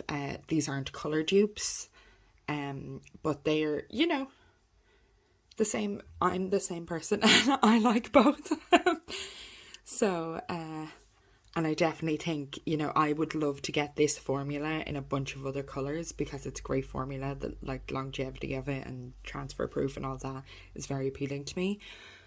But money wise, I'm just not going to buy, you know, 5 of these. Whereas to get a range of colours in something like this, I would like a lot. The only thing is, because the top is slanted, you can't really store them upside down in order to be able to read the shade names, like if you had a whole bunch of these. So I can see it being frustrating that they're so sleek and black and all that. So yeah, those are all of my brown nudie things. The mismatched colours and the reds. Now let's get into the pinks. I'm going to actually clear decks here. Or will I just move the camera? Make my life easier. Yeah, I'm just going to move the camera so hopefully it'll focus better on what we are actually doing and talking about. Right, so here are all of the pinks. We have 1, 2, 3, 4 lip liners. We've got 1, 2 glosses. I'll do all of this higher up so you can actually see it better. So 4 lip liners, 2 glosses, 1, 2, 3, 4, 5, 6, 7, 8 bullet lipsticks, and then 3 kind of taller, long things, which are kind of like bullet lipsticks, but you know. Yeah, I'll swatch them here. So let's just go along this way. So I've got the Zoeva lip crayon in Forever Jean. Yeah, that's the shade name. This is discontinued. I got it in TK Maxx. I love this and I use it all the time. It's one of these kind of glossy stick things. So yeah.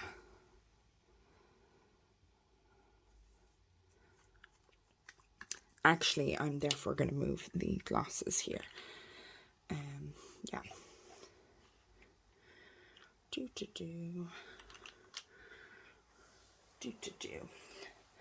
So yeah, that's Forever Jean from Zoeva. The next is not glossy at all. It's the Maybelline Superstay Ink Crayon in Lead the Way. 15 is the shade name. And whoop.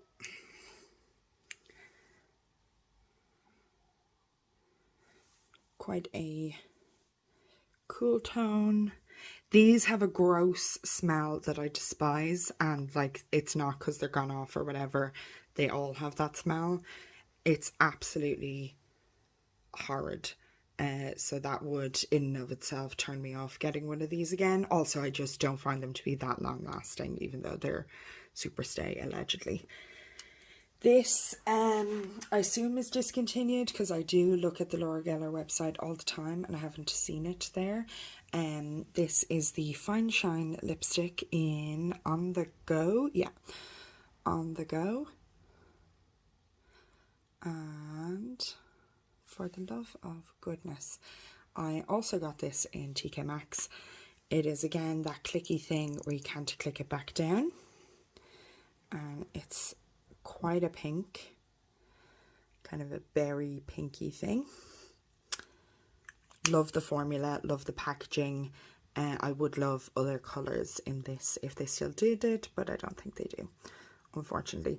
I desperately want to buy the Laura Geller baked foundations, which I may do in the future at some stage, so I'll be open to getting other products as well at that time. This is the Essence Extreme Shine Volume Lip Gloss in Shadow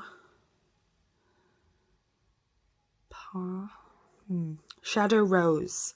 Sorry, I can't read that because it's all worn away. 09.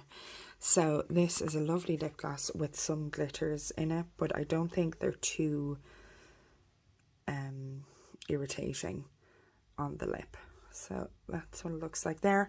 I did have another colour of the Extreme Shine lip gloss before. It was like a kind of strawberry pinky thing, and it stank of like an artificial strawberry scent that I absolutely despised. So I was so glad when I got this, and when I got the Extreme Care, that they didn't have that smell. So I think it was possibly only that particular shade that had that smell.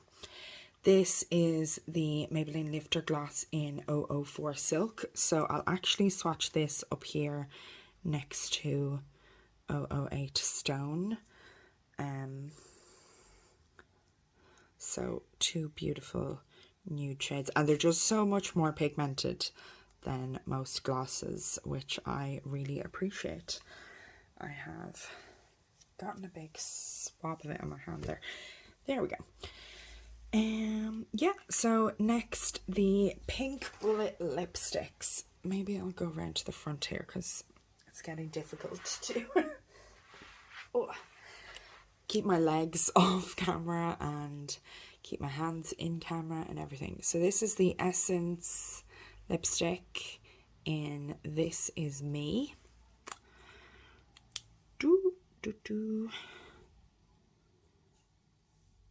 Really nice nudie pink shade. This is new to me. This is the e.l.f. The new line of lipsticks. I'm actually not sure what they're called, but the ones with the magnetic closure and everything, in the shade Dirty Talk. I only got this a couple of weeks ago, or yeah, maybe 2 weeks ago. Lighter nude, not too pink. This is the e.l.f. Seriously Satin lipstick in Taffy. They never had this shade when I was ordering the rest of them, so this is much newer. So you can see that the packaging changed slightly, because the name used to be written at the bottom and now it's written on the side, and on the back it used to say Seriously Satin, and now it's written at the side Seriously Satin. Sérieusement Satin.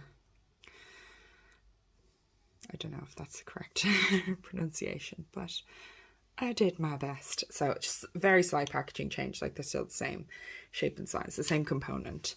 It's just where it's marked. This is another Laura Geller TK Maxx find, and this is Madison Avenue Pink. I basically bought this because the packaging was so luxurious. It was the first magnetic closure lipstick I got, and the e.l.f. one is also a magnetic closure, which is very satisfying. Just like that's really nice. The e.l.f. one, because it's square, like you can't close it that way. It can only, like, the magnets have to be aligned correctly, so it can close the other way. The Laura Geller one is the same, where there are ways where it won't close, and then it just, but because it's circular, it twists itself into the correct position. These are minor things, and this lipstick isn't available anyway, but you know, it's the kind of thing I'm interested in. So Madison Avenue Pink, very much Barbie situation. I'm going to do it up here because there's like a curve that I don't want to mess up in the bullet, like that's how it comes. And beside that, I'm going to swatch Catrice Scandalous Matte in 70, and this shade is called Casanova. No, it's not. Never. I think that's a place. Never mind that. It is called Go Bold or Go Home. And it is certainly very bold. I bought this for Barbie reasons. So, like, the color isn't perfect on screen, but this is kind of a warmer pink than this. But yeah, highly recommend if you're, you know, looking for a Barbie drugstore lipstick. This, is a nice formula and such a good Barbie colour. The Catrice Scandalous Matte in Go Bold or Go Home. I'm hiccuping. Next, another newer one is the L'Oreal Color Riche in 177 New Authentic. Ooh. Really nice formula. And really nice colour. I really like this one. These, because they have the little notch, you do have to twist them the correct way to close them. And again, the top is not flat, so you can't store them upside down. So if you had multiples of these, they'd all look the same together, which isn't ideal. This is the Lacura, so Aldi's dupe for Charlotte Tilbury Pillow Talk. The cap falls off of this when it's in my bag. That drives me insane. Other than that, I like this a lot. But like, it often comes loose, which is frustrating. And it doesn't feel like it's that easy to open. So I'm not sure why that happens, but it does, and it's very annoying. Next is the Maybelline Shine lipstick in 65 Spicy Mauve. This is another one that I really love. And it's kind of like the similar enough to the Drop of Cherry formula, or the, I guess, more pigmented than the Flower formula, but is a shiny lipstick. And as you can see, like, I have to wind it down. I've used a lot of that, though it is older, so I should have used a lot of that. And then last but not least, we've got 4 pink lip liners. So this is the Essence Stay 8-Hour Lip Liner in 01 Curious. Will you please focus? So where should I do these? Maybe I'll do these up here. So that's 01 Curious. Then we've got the same Essence Stay 8-Hour Lip Liner in 03 Unforgettable, which is a much paler pink. Ooh. And then another of the Zoeva graphic lips. This is in Eternal Brightness. Ooh. It's kind of light peachy pinky thing. And then another Barbie-esque moment. This is from the same Elf Retro Paradise set as the brown ones. This is the pink one. So as you can see, the perfect lip liner to go with this pink. Not 100% perfect for this pink. Let me just... I know it'd work. It'd totally work. But yeah, so those are all of my lip products. I'm going to put them all back together and we'll talk about some numbers. Okay, so here is everything together. So let's count some things up. So for tinted balms in bullets and in these tubey things, we've got 7. I'm just trying to look out, is anything else really a tinted balm? No, I don't think so. Or like that low level of tint. Though Tough Cookie is very pigmented. For lip liners, we've got 5, 8, 10, 14. For stick things of various kinds, some more glossy, some that are just kind of lipsticks in thinner bullets, but that really are kind of in a different place in my mind than proper bullet lipsticks. We've got 3, 4, 5, 6, 7, 8. For lip glosses, we've got 7. And then for bullet lipsticks, we've got 3, 6, 9, 19. So if I'm not mistaken, that is a total of 55 lip products, which is obviously a bit ridiculous, and many of these things will expire before I use them up. But like, I have finished lifter glosses before. I have finished balmy pigmented lipsticky things like this before. Specifically the, what was it called? The Revlon. I really loved it anyway. It was a red balmy lipstick. It was really nice. So yeah, I think some of these I do have the intention of using them up, but for the most part I do want variety. Now, do I have variety, or do I have a bunch of quite similar things? I think I have a lot of similar things. Like this variety of reds I definitely want. That's essential for me. I want more orangey reds, more raspberry reds, deeper reds. I want that. This variety of nudes, like I want a good bunch of them. And the pinks, I want a whole bunch of them. Some of them are less important to me. This orange lipstick, I've probably worn that twice. Actually, I think I've layered it a couple of times to kind of orange up reds. So, you know, it has its use, but I definitely won't be finishing that. However, little minis like this Gucci lipstick, I do hope to use a huge amount of it. I'm not necessarily someone who likes to dig out into the tube once you have to roll it up all the way, and I know there is a lot more lipstick in there when you do that, but for me the convenience of a bullet lipstick is you can just swipe it on. So I have no intention of doing that. This is my favourite lipstick, Drop of Sherry. I know I swatched it earlier, but I'm just gonna do it again. See how beautiful that colour is. This is really old, so maybe this will be something I would consider putting in a project with a plan to finish it, and then I could repurchase it once it's finished.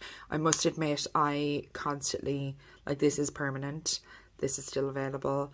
I constantly, if I pass a Rimmel stand, go and check that it is still available, because if they discontinue this, I definitely want to go and buy a new one before it is gone from everywhere, because it's just so pretty. But yeah, I know this is a bit ridiculous, it's a lot, but I love many of them and I'm happy to have options. So yeah, it is what it is. Okay, I'm just popping back in to say I washed my hand and arm, and obviously the two pinks stained a little there and the orange elf lipstick stained a little, but the two that are difficult to remove I think are the Superstay Vinyl Ink in Cheeky, which is this swatch here, and I think it's the elf Stay 8 Hour lip liner is the red lip liner in why can't it, Passionate.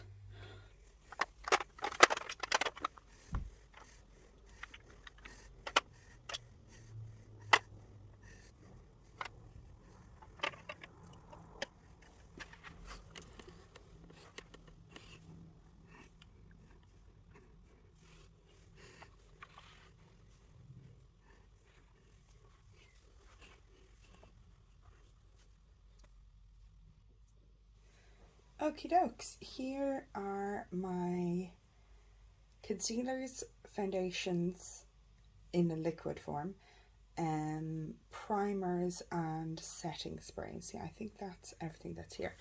So I am going to show you everything.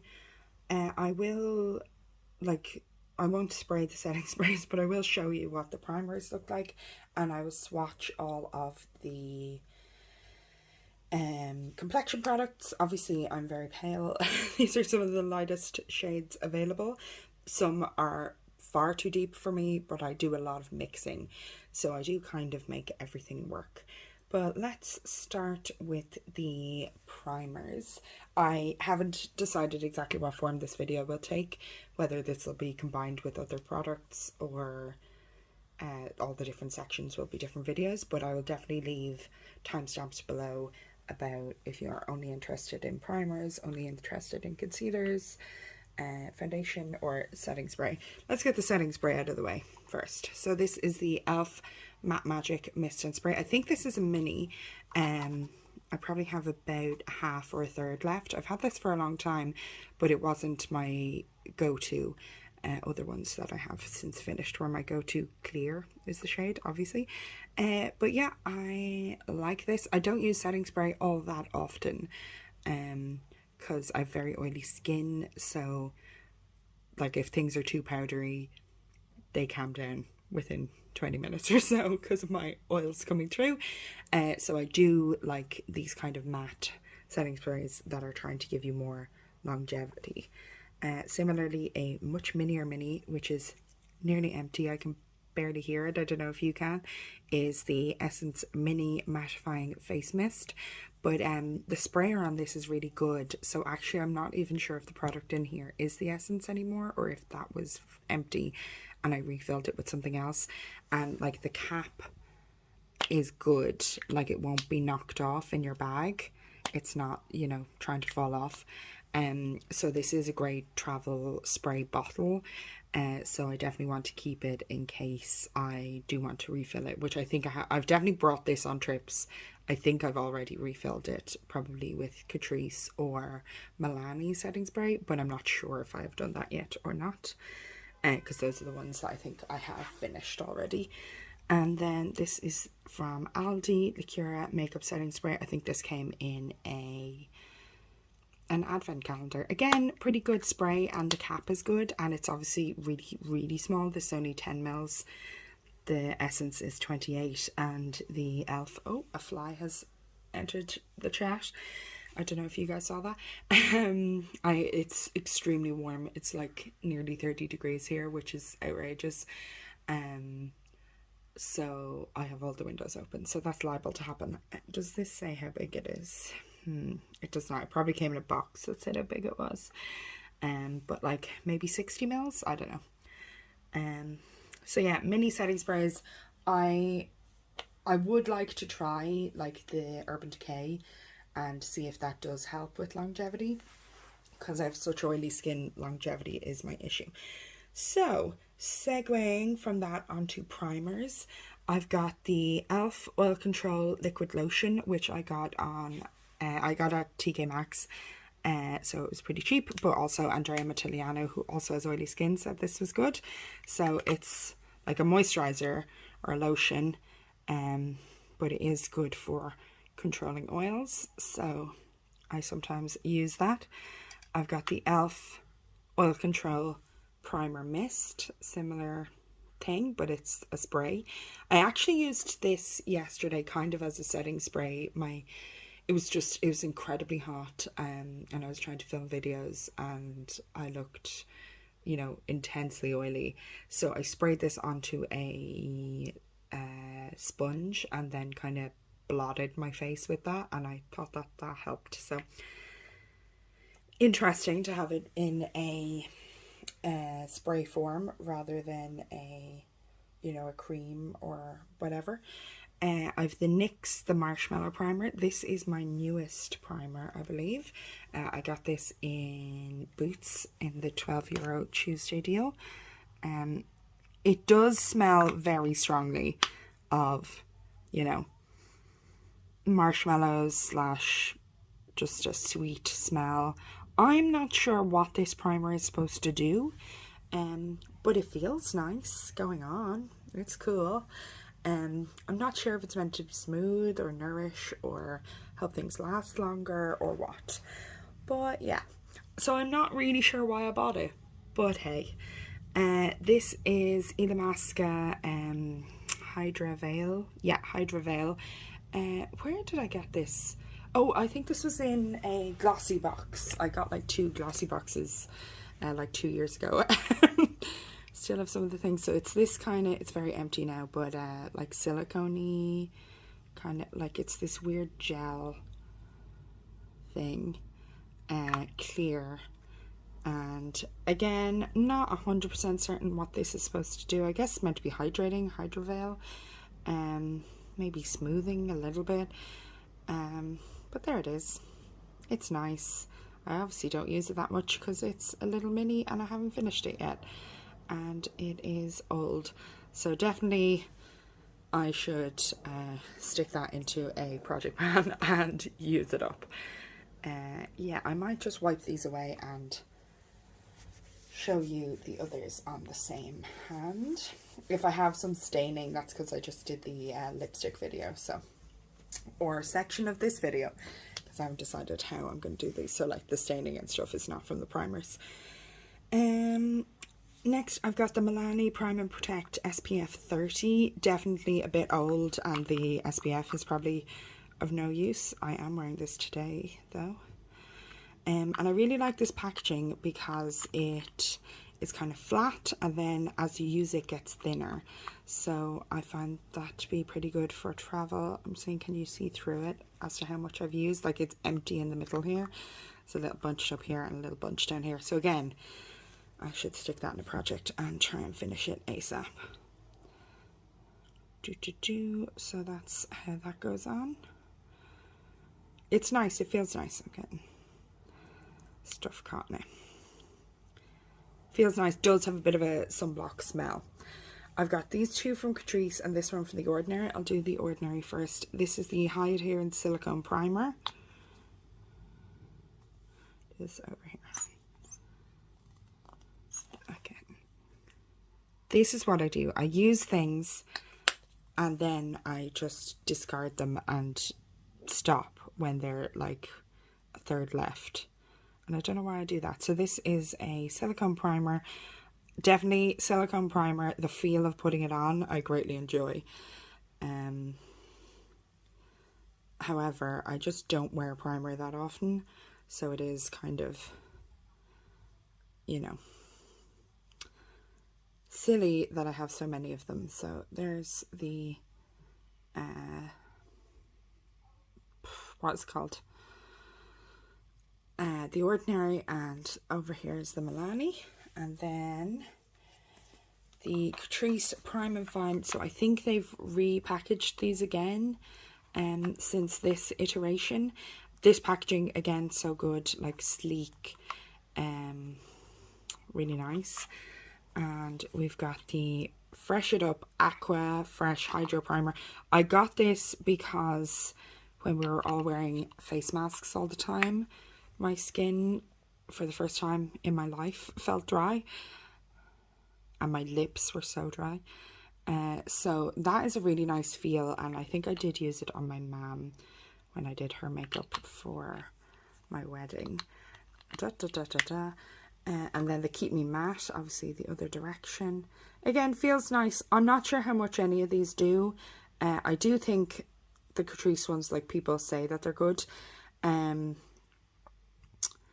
But yeah, so I'm not that much of a primer person. So why do I own 1, 2, 3, 4, 5, 6, 7, 8 primers? That's madness. And like owning 3 setting sprays when they're all minis and I'm not that into setting spray makes a lot of sense to me. In fact, I would quite like to own 2 setting sprays, like maybe like this, or a, you know, drugstore. The Catrice setting sprays are actually good. One of the Catrice ones, that's more like regular whenever I feel like it. And then I'd love to try the Urban Decay All Nighter setting spray, which is meant to be great, or the Scandinavia, that I think is like the same thing, meant to be great for longevity. I'd love to try that for, you know, longer days where I'm going to an event and I want my makeup to last all day, or important events and things like that, special occasions. I would really like that. But 3 is fine. 8 is outrageous, and I think I should try to use up 1, 2, 3 and get it down to 5, like ASAP. So I might do a project specifically aiming to use these 3 up. But yeah, so let's move those to the side and get into the heart of it. So I've got 2, 4, 6, 8 concealers. I believe this is every concealer I own. Most categories that I was packing, I brought some and not all, but for concealers, I think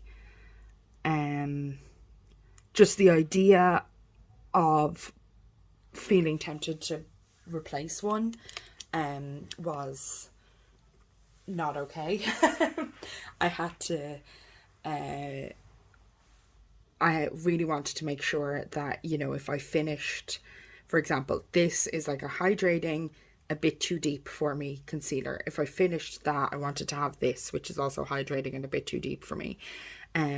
This is a matte, very light concealer. If I finished that, I wanted to have this matte, very light concealer. And that's not going to happen because I've been trying to pan these two concealers for years. As you can see, enormous windowing. Like, I've made great progress. I have also made great progress on this one. It's just a really thick formula that you can't, it doesn't do windowing really. So this is the 18-hour camo concealer, and this is the 18-hour, or this is the hydrating camo concealer satin finish. And let's just start with these. So I have some primer still on my hand, but I think that's okay. And let's get into swatching all the concealers that I own.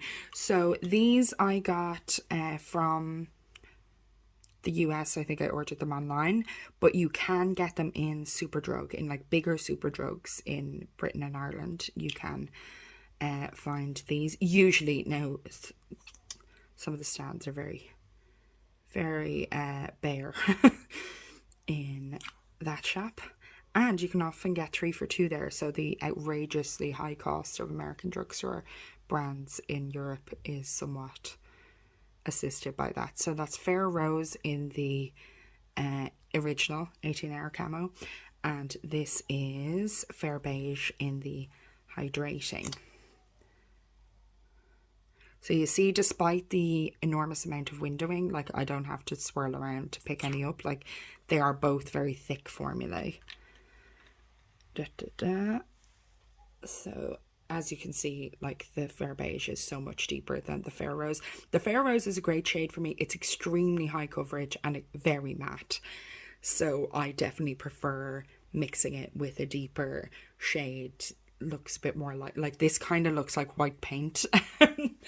If I just put it on, and, you know, even though it is a good shade match, it looks strange because it's so high coverage, I think. So yeah, I will swatch next to the hydrating. I'll swatch the Catrice True Skin High Coverage Concealer Hyaluronic Acid Waterproof in 005 Warm Macadamia. I wasn't deluded into thinking this was my shade. I got this because it was half price. So other shades were not half price. This shade was half price. So I was like, hey, I'm going to give it a go. So yeah, too orange for me, but I generally mix two. If I'm using this, I'll mix it with a lighter one. So I'll show you a very light one. This is the Becca Ultimate Coverage Longwear Concealer. I bought that in pennies. And I got this in TK Maxx. Obviously no longer available. Very light. So I do think the Fair Rose has a very high coverage and like quite thick. It's much yellower, whereas the Fair Rose does have a pinky undertone to it. But yeah. And then let's just go in order that they are here. So this is the Laura Geller Spackle Concealer in light. Guess where I got it? TK Maxx. And there we go. Not really light enough, but can definitely make it work. This is the PS My Perfect Color Concealer Stick. So this is Penny's own brand, which I got medium buildable coverage natural finish in Penny's on Robert Welsh's recommendation. €1.50, so cheap. Now the packaging is absolute crap.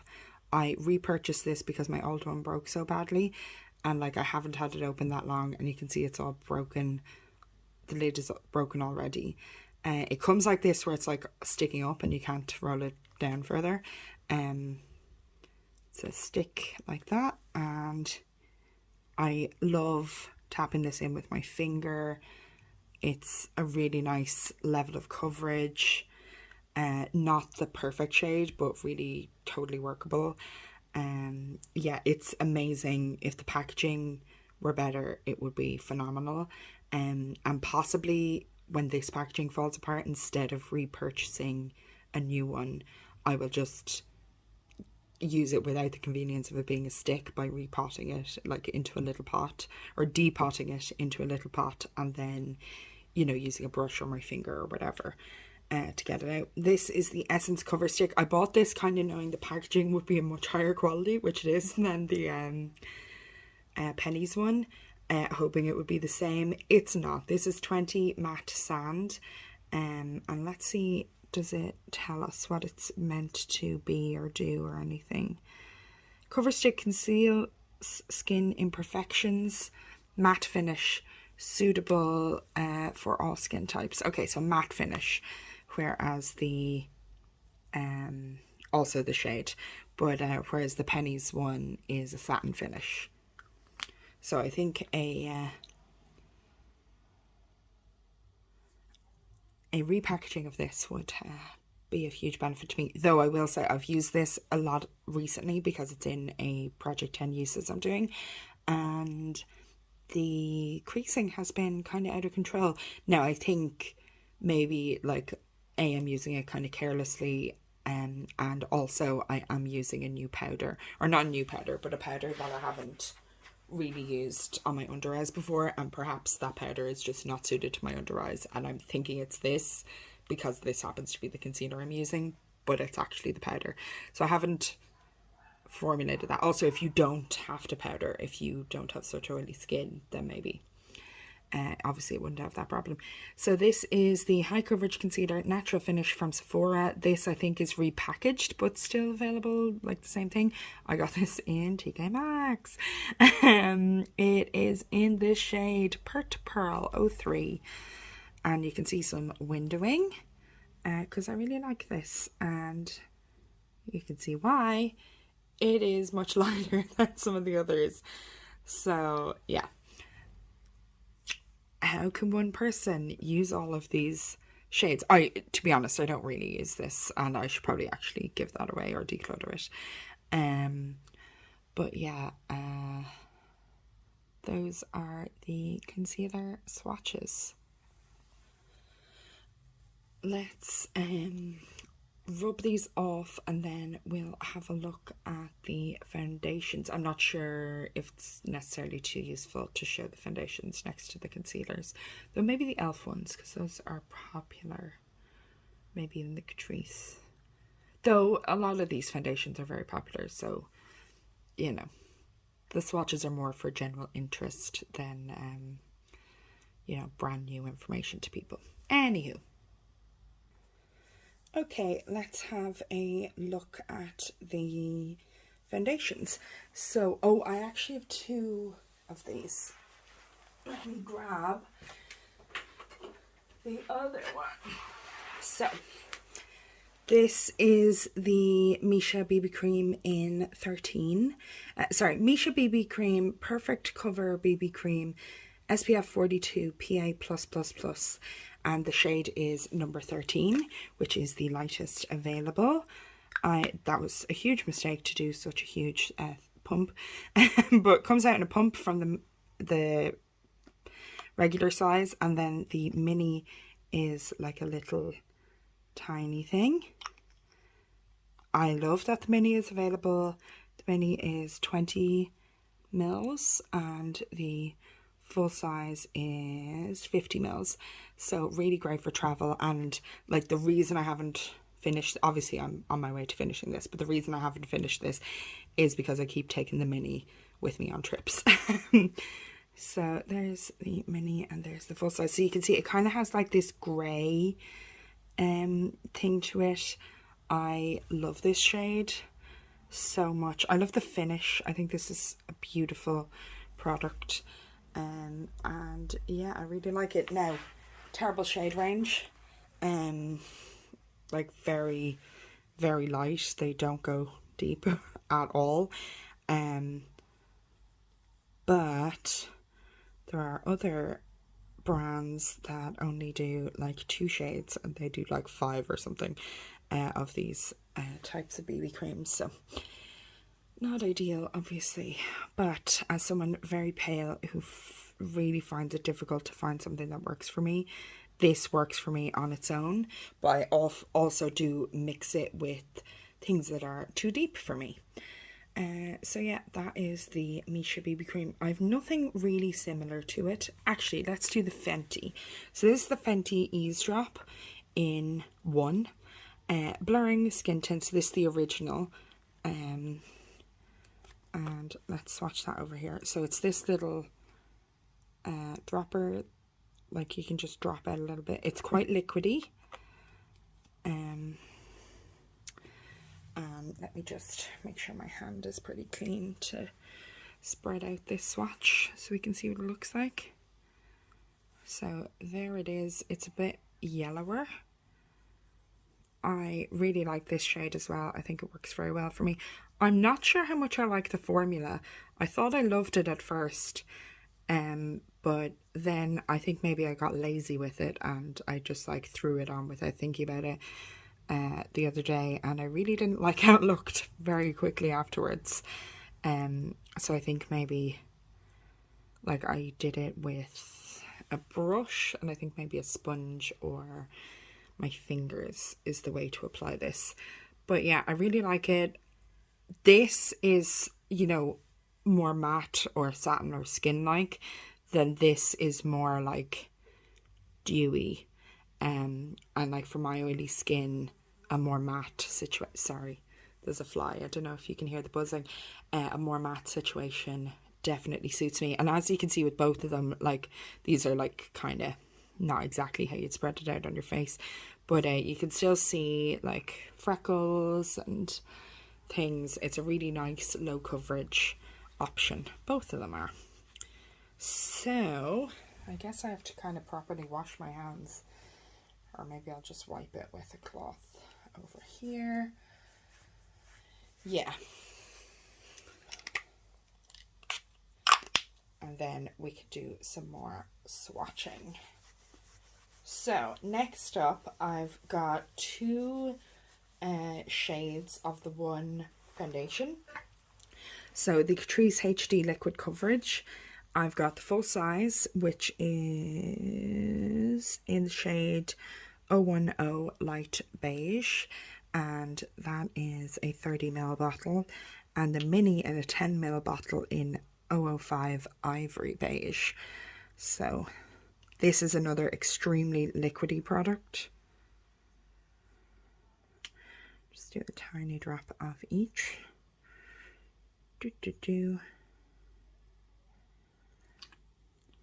Ooh. So this, oh god, this is the lightest one available in store here. And then when I bought it, certainly this was the lightest one available online. There might be lighter now. They're so deep, like so ridiculously deep for me. This is the e.l.f. Flawless Finish Foundation in Porcelain, which is even deeper, I believe. And just to compare the shades of the things that are too deep for me altogether. So there's the e.l.f., there's the Catrice 010, and there's the Catrice 005. They're all way too deep.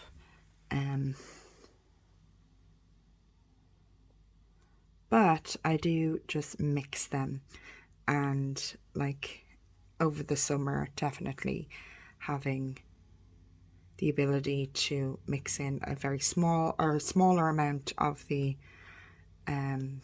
very light foundations that I've got, and a bigger amount of these 2 dark foundations was pretty good. One thing is, like, I am quite disappointed that this wasn't the right shade for me, given that, you know, I ordered it online, I got the lightest one available, and it being a travel size, I would love if it was the right shade for me. Now I can use these 2 in combination when traveling, which is kind of nice, but these glass bottles also aren't ideal for traveling anyway. I did used to have the Catrice HD Liquid Coverage Concealer, which came in this bottle, and it was amazing. I'm not sure if those are still available. I think they're definitely not available in America anymore, but I think they are still available in Europe. But they're freaking amazing. The concealer is amazing. I don't need to purchase any concealer anytime soon, but when I do, I might have a look to see if that is available. So those are my 3 way too deep for me foundations. Now, I didn't pack all of my foundation. Some of them are in storage at home because I knew this was more than enough. And in fact, I left like one of my favorite foundations, the Catrice Matte Plus something foundation, because I specifically wanted to use some of my older foundations. So now that we've done 3 things that are way too deep, I am going to continue to swatch here just so you can see the comparisons. Let's do 3 very light things. So this is from Uma. This is Say What Weightless Soft Matte Hydrating Foundation with the purple cap. They have like different formulations with the different cap colors. And this is White Pearl T1C. I got this on maybe Look Fantastic or somewhere like that. Very liquidy. I really like this foundation. I've got the Colourpop No Filter foundation in Fair 01. This is like quite old. Maybe this is discontinued. I definitely got it on sale, I think. Put that over here. Whoop. And I've got the Colourpop Pretty Fresh Hyaluronic Hydrating Foundation in Fair 03C. And you might think, like, why are you buying foundations that say they're hydrating when you've got oily skin and that's your main concern? This one was on sale, reduced, and this one Andrea Mattiliano, who has oily skin, says that she likes. So that was my oh no, that's too big of a swatch. I'm having problems here now because these are all very liquidy. So here's the Uma Beauty. Here's the Catrice Pro Filter, No Filter, and here is the Colourpop No Filter, and here is the Colourpop Pretty Fresh. So these are not great swatches because I basically got too much out of every bottle. So I'm going to wipe my fingers so I'm not adding more, and I'm going to try and spread them out a little bit more. So the Colourpop No Filter, the Colourpop Pretty Fresh. I'll just try and take a whole bit off of that. And the Uma Say What.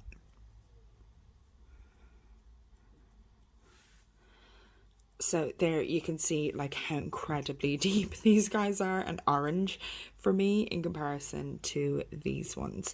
So yeah, I definitely think the Colourpop Pretty Fresh is maybe the best shade match for me, but I mix, and you know, blush and things help even things out. So yeah, those are all of my foundation. So I've got 2 minis, 1, 2, 3, 4, 5, 6, 7 full sizes. Let's put those all together and we could just have a look at them.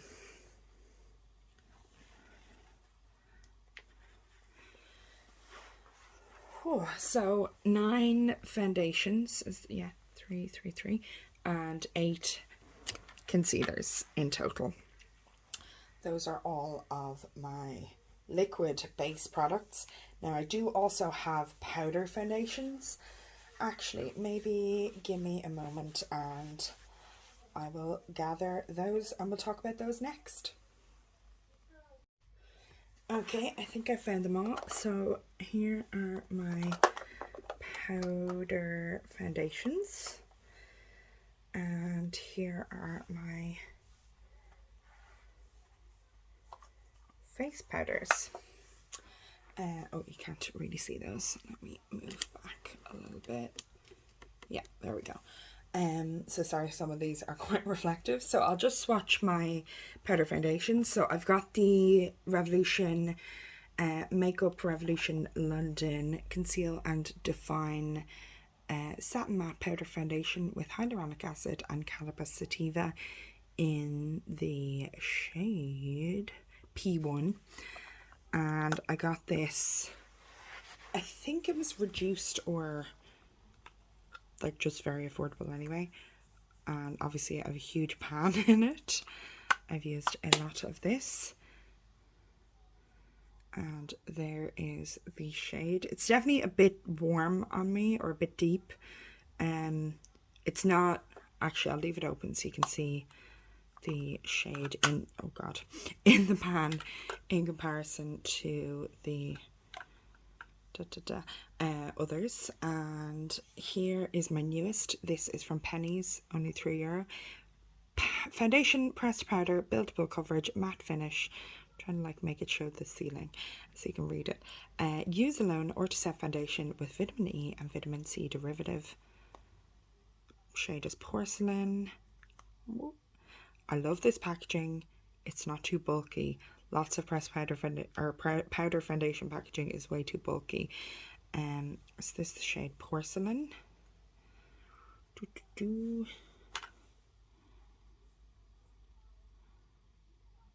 Maybe I'll get a better swatch of the Revolution.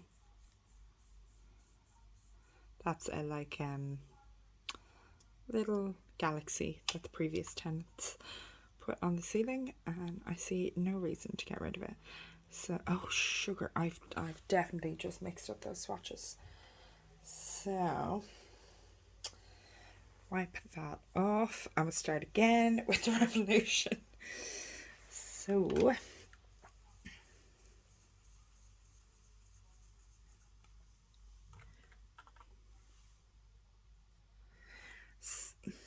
there's the Revolution.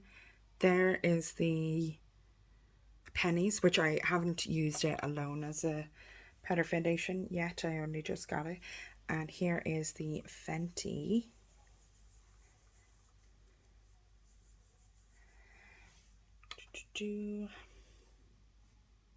So you can see the Fenty is much lighter than the other two.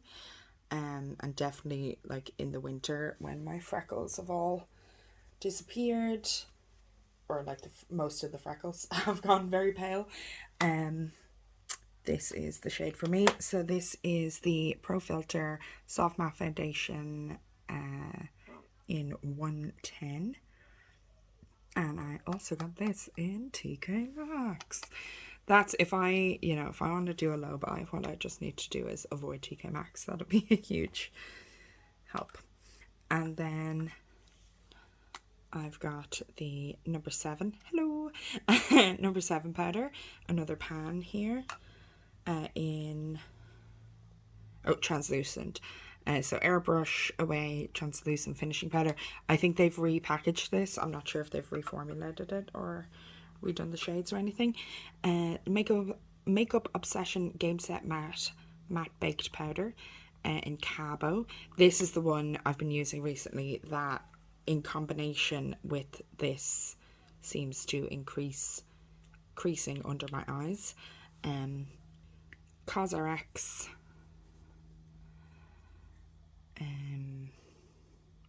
I can't remember what this powder is called, and it doesn't really say on the back. Very fine, beautiful, very light powder, and that's a loose powder.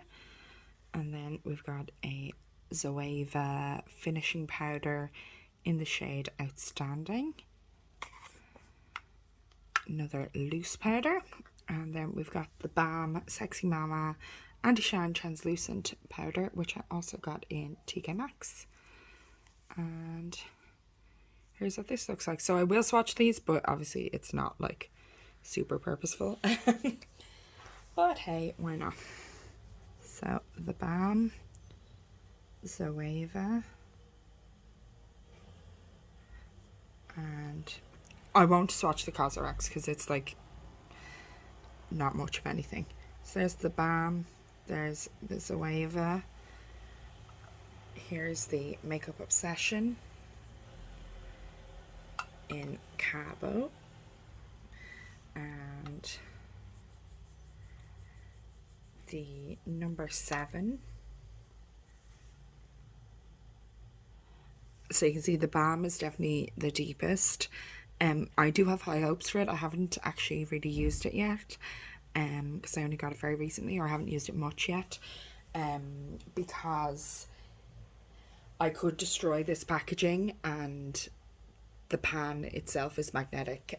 Pull it out and then I could put it into a magnetic palette, which for traveling would be extremely convenient.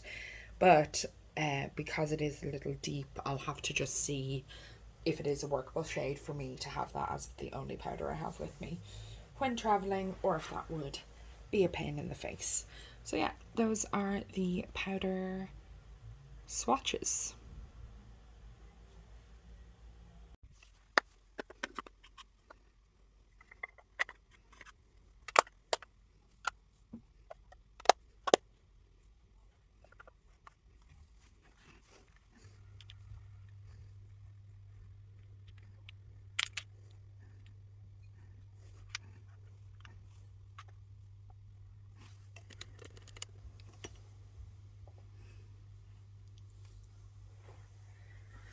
So I've got 3 powder foundations,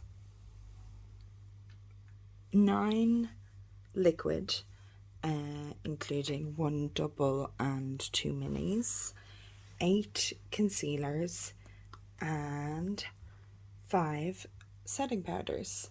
I love powder, and this is a lot. It'll take me a long time to go through these, but I've got significant pan in this and I've got pan in this, so I'm not overwhelmed by this. I actually deliberately bought this Makeup Obsession baked powder because it was baked and I thought that'll take a long time to use up. Loose powder, I like the effect of loose powder, but it's not an everyday, like sometimes I'm just in a rush and I want a pressed powder or a baked thing like this. This I do need to get to know more, but pretty much everything else here, and this I have never used other than little top up, outside of the house. So pretty much everything else I use pretty well. This is obviously so much too deep for me that it's a problem, so generally I'm using a tiny amount of this mixed in with a lighter foundation.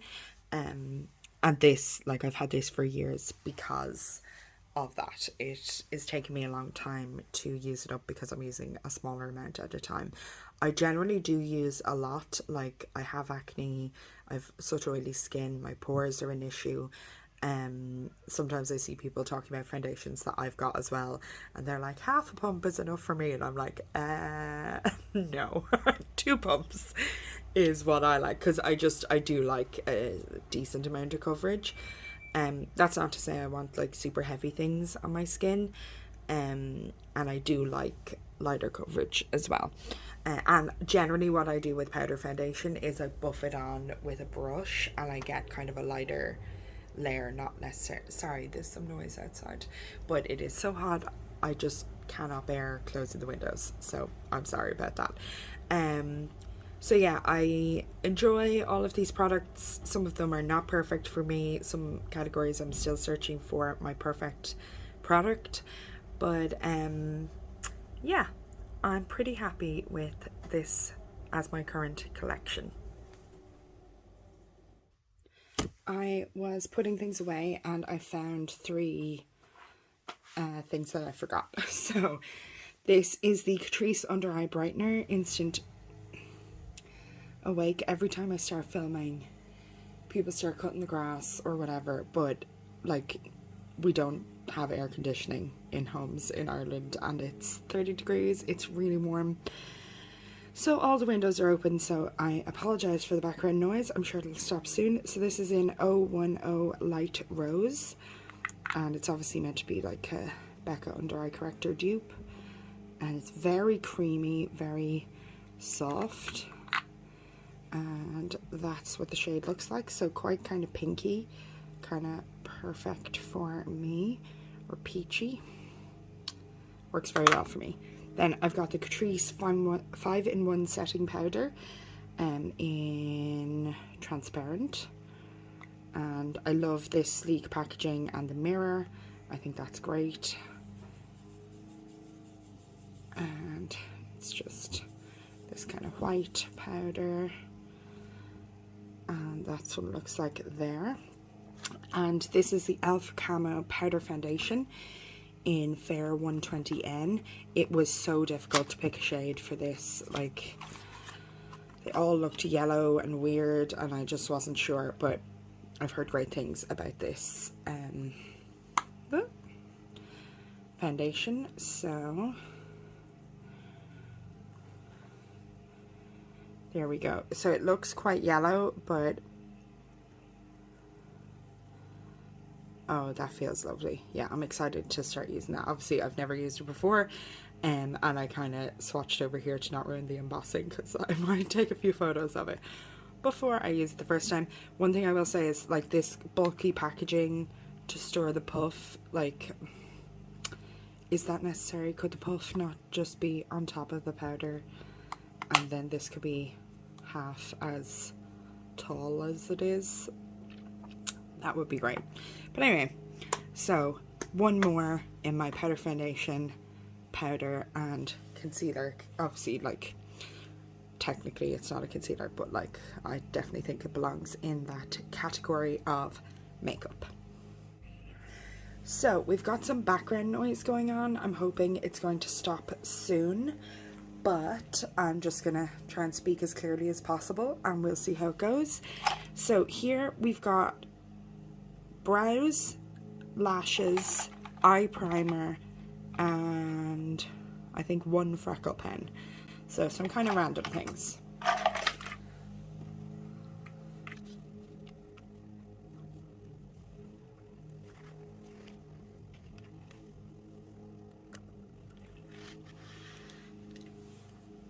Okay. So this is everything we've got in these categories. So starting with my freckle pen, this is from Primark or Pennies, and freckle pen with felt tip applicator, full control for natural looking freckles, and it's in the shade medium brown. Ooh. That is what the shade looks like.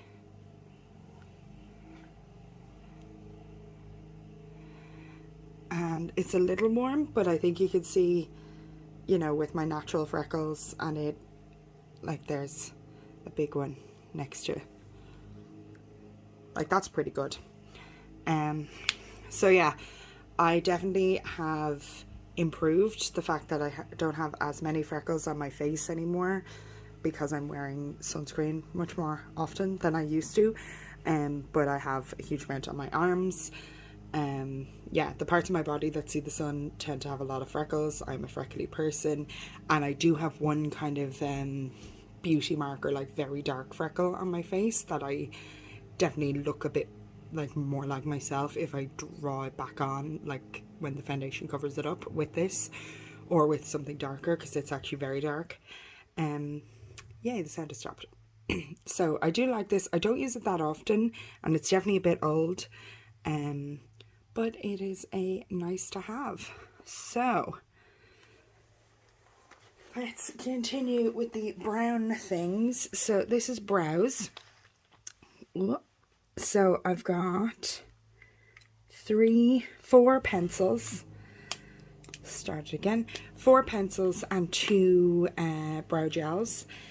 So the pencils are from, this might be Lidl rather than Aldi, or maybe it's also still Aldi. So this is one of those triangle shaped things. I assume it's trying to dupe a Benefit product of some kind, but there we go. And does it have shade? Not that it says. Does it say if it's Lidl or Aldi? No. It says Cosmolux, so I think that might be Aldi. I've got the Huda Beauty, the like triangular pencil, in 4 light brown. Oh, so Balm Brows Micro Shade Brow Pencil. And it is this light, or this very skinny little pencil.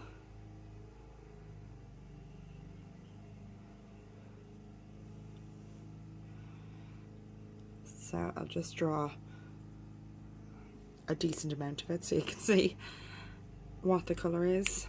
These, you have to like put the lid back on the exact right way, or else it gets, like, it won't go on the wrong way. It has to go on the right way. But I do love that it can't roll away on my desk when I am putting my makeup on. I really like that. So this packaging, I like it. Spoolie at the end. This one also has, sorry, that's the wrong end, a spoolie at the end. This grass cutting is really getting to me. So this is the Catrice Slimatic Ultra Precise Brow Pencil, waterproof, in 40 Cool Brown, I think. And it's another thin little pencil. And you can see it is cooler than the Huda, I think. Excuse me. And there is the spoolie for that one. And I've got the It Cosmetics Brow Powder in Universal Taupe. And this came in a set from Boots. And there's that shade there. So a bunch of browns. And then I've got the Essence Make Me Brow in eyebrow gel, mascara plus filling fibers in 04 Ashy Brows. So that's what the spoolie looks like, and that's the shade there. So bit of variation obviously in the shades, but not problematic.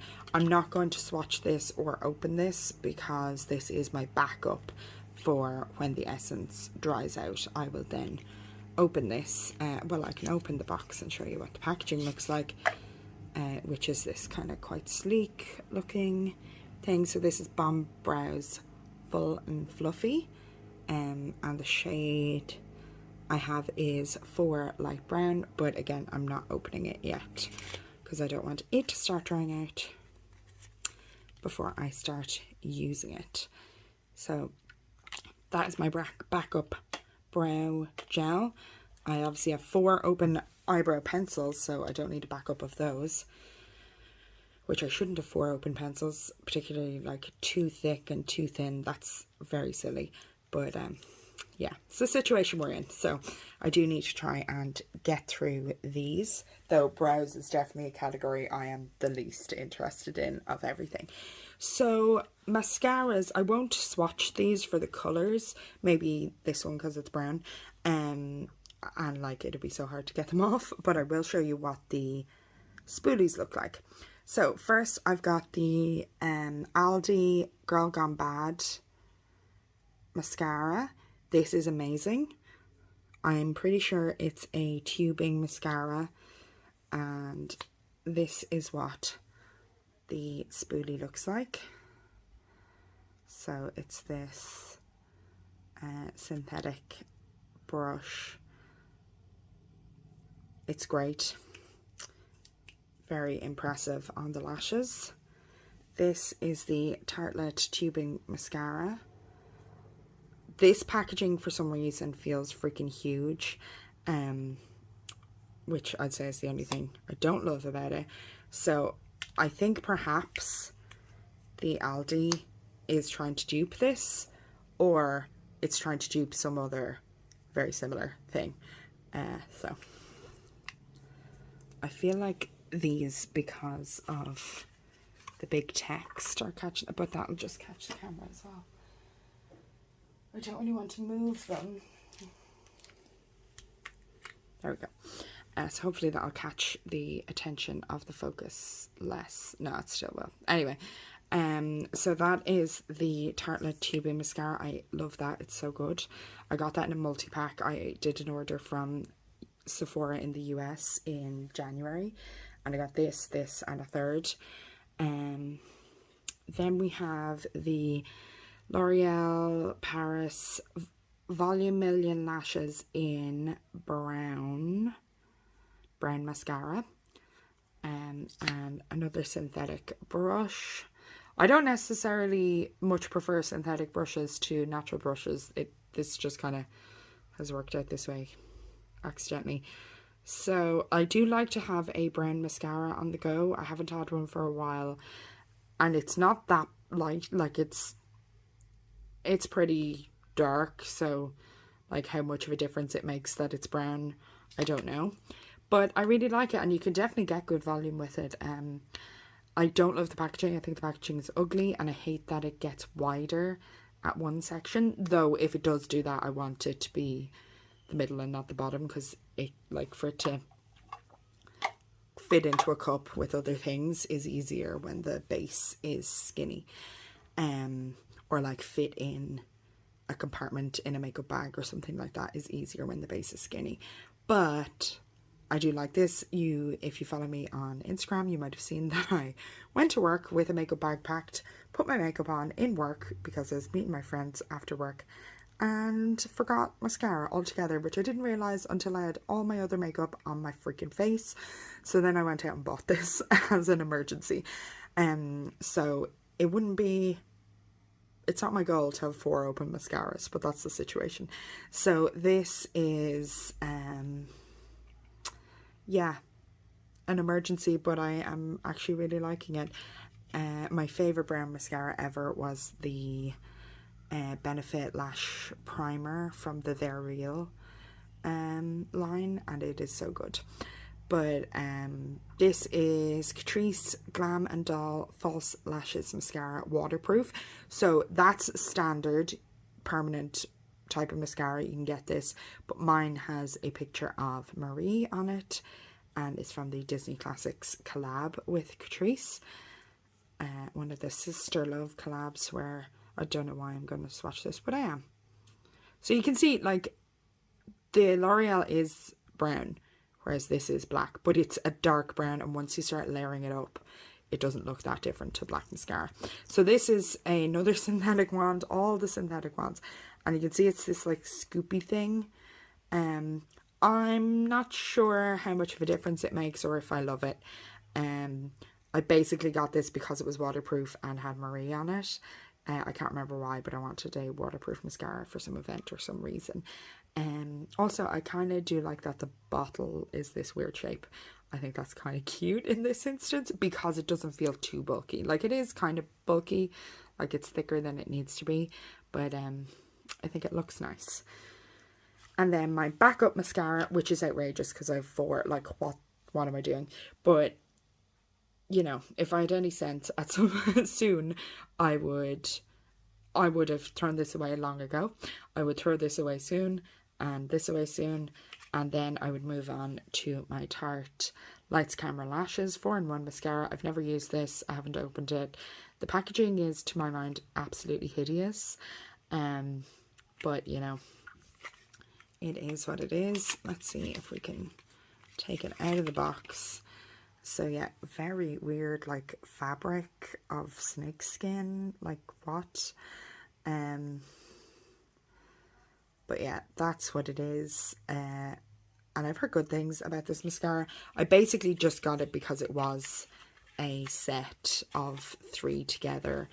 And, you know, it worked out to be like €9 or something, or €8 per mascara, and I was like, that's fairly good value for high-end mascaras, so I'll give it a go. So those are my 5 mascaras. Such a bad idea. And now, eye primer. So you very often hear people saying, oh, you can just skip eye primer and you can just use concealer and blah blah blah. No, they can just skip eye primer and they can just use concealer. I am not that person. I cannot do that. I absolutely need eye primer all the time, or it's completely pointless for me to put on eyeshadow. So my favorite is the Catrice waterproof eyeshadow primer, 18-hour lasting, mattifying, blah blah blah, in the orange lid in 010 matte rose. Sorry, it's not that it's in focus that you can't read it. Like, I'm guessing that rose is what that word starting with or was before it got totally worn away. This is amazing. However, I was distracted and was doing my makeup and like turned it upside down at one stage, and a bunch of liquid fell out, which I think it had kind of like slightly separated. So it's like a bit dried out before its time, because of that. And I like lost some product in general. Not like, I do use this very frequently. So the colour is perfect for me, though the colour is kind of irrelevant because I'm going to cover it with eyeshadow anyway. But this makes a difference. This is a very good eyeshadow primer and it is very cheap. I don't think it's ever been available in the US, but if you're in Europe, I would highly recommend this. Next up, we have a famous one. This is the Urban Decay Eyeshadow Primer Potion. This is the original one. I've heard Sin is lovely, which is a different colour, but I've never tried that. This is the best packaging. I love a doe foot. I hate the squeezy tube, which we'll talk about in a minute. I love a doe foot. However, with this running out, there's no easy way for, like, I could take out the stopper, but it's very difficult to get the last bits out of this.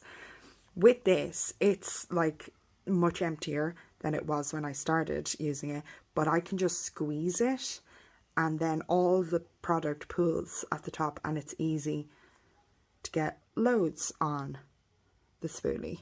So again, it's this kind of light colour. It is more yellowy than the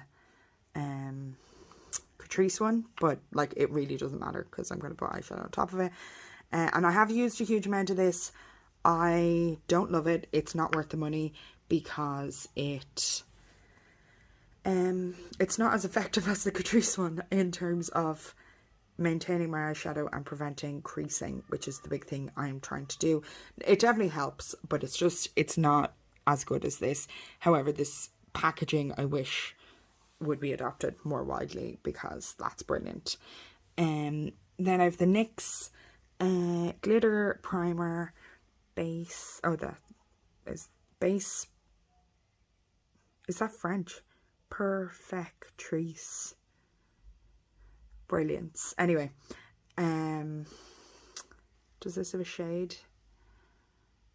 I don't know. So this is the NYX glitter primer, and it is a squeezy tube. Definitely don't like that. I do like that it gives you, like, it's from a small little hole, so that's pretty nice. Because this is the kind of thing, like, I do use it for shimmery shadows, not as an all over eye primer. So like I generally want a very small amount, so like take my finger like this and then tap that on where I want it. And that's like, I had this in a project before because I was kind of afraid to learn how to use it properly. And I definitely feel more confident now in how to use it, and I generally use a brush to apply it rather than my finger, but I could tap it on with my finger either. Next, another high-end eye primer. This is the Viseart Professional Makeup Paris Seamless Eye Primer. This feels like a silicone primer. Squeezy tube, which obviously for like a working makeup artist, I totally get this. I'm just going to wipe it off. That they don't want to use the same doe foot on multiple people's skins. And, you know, if you are very worried about keeping things clean and whatever, just with your own makeup, you might like that as well. But for me, I'm going to do this down here because it's kind of clear and I want to do a different one. Oh, for God's sake.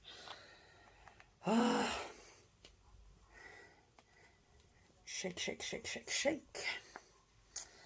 Okay, let's try that again. So there we go. This kind of white gel thing, and goes on clear. So that is nice if you have no interest in the you know, blanking out your color of your eyelids. aspect of an eye primer, and that's nice. And again, like the Urban Decay, I think it helps, but it's just not as good as the Catrice one, which is much cheaper. Anyway, and if this was with a doe foot, then I would probably have finished it by now. But the fact that it is my less preferred mode of application means, you know, I reach for the Urban Decay over this. And then this is the ABH eye primer, and anything to it? No. So this is a sample size, and this one I do want to swatch next to the others. That is a hair, which makes you wonder, is any type of makeup packaging quote unquote sanitary? Sorry, I just turned away from the camera there and spoke, which is one of my pet peeves, when people are completely different volumes all the time, which I'm sure I am. But anyway, so here is the ABH eye primer. I'm not sure if it's in a shade or if it comes in other shades, but it is this kind of like, it definitely, that could help with like evening out the colour of your eyelids if that's what you wanted to do. So that's the ABH, that's the Urban Decay, that's the Catrice, and that is the Catrice, Urban Decay, ABH. What is this? Is that the NYX? Did I do that? Yeah, I guess. There we go.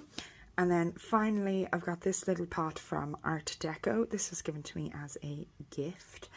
And I was thinking, oh, I won't like it because it's not a doe foot. But actually, I apply this with my fingers. So just sticking my finger in is grand. And as you can see, I've used a good amount of it. So here's what this looks like. It's this kind of putty texture.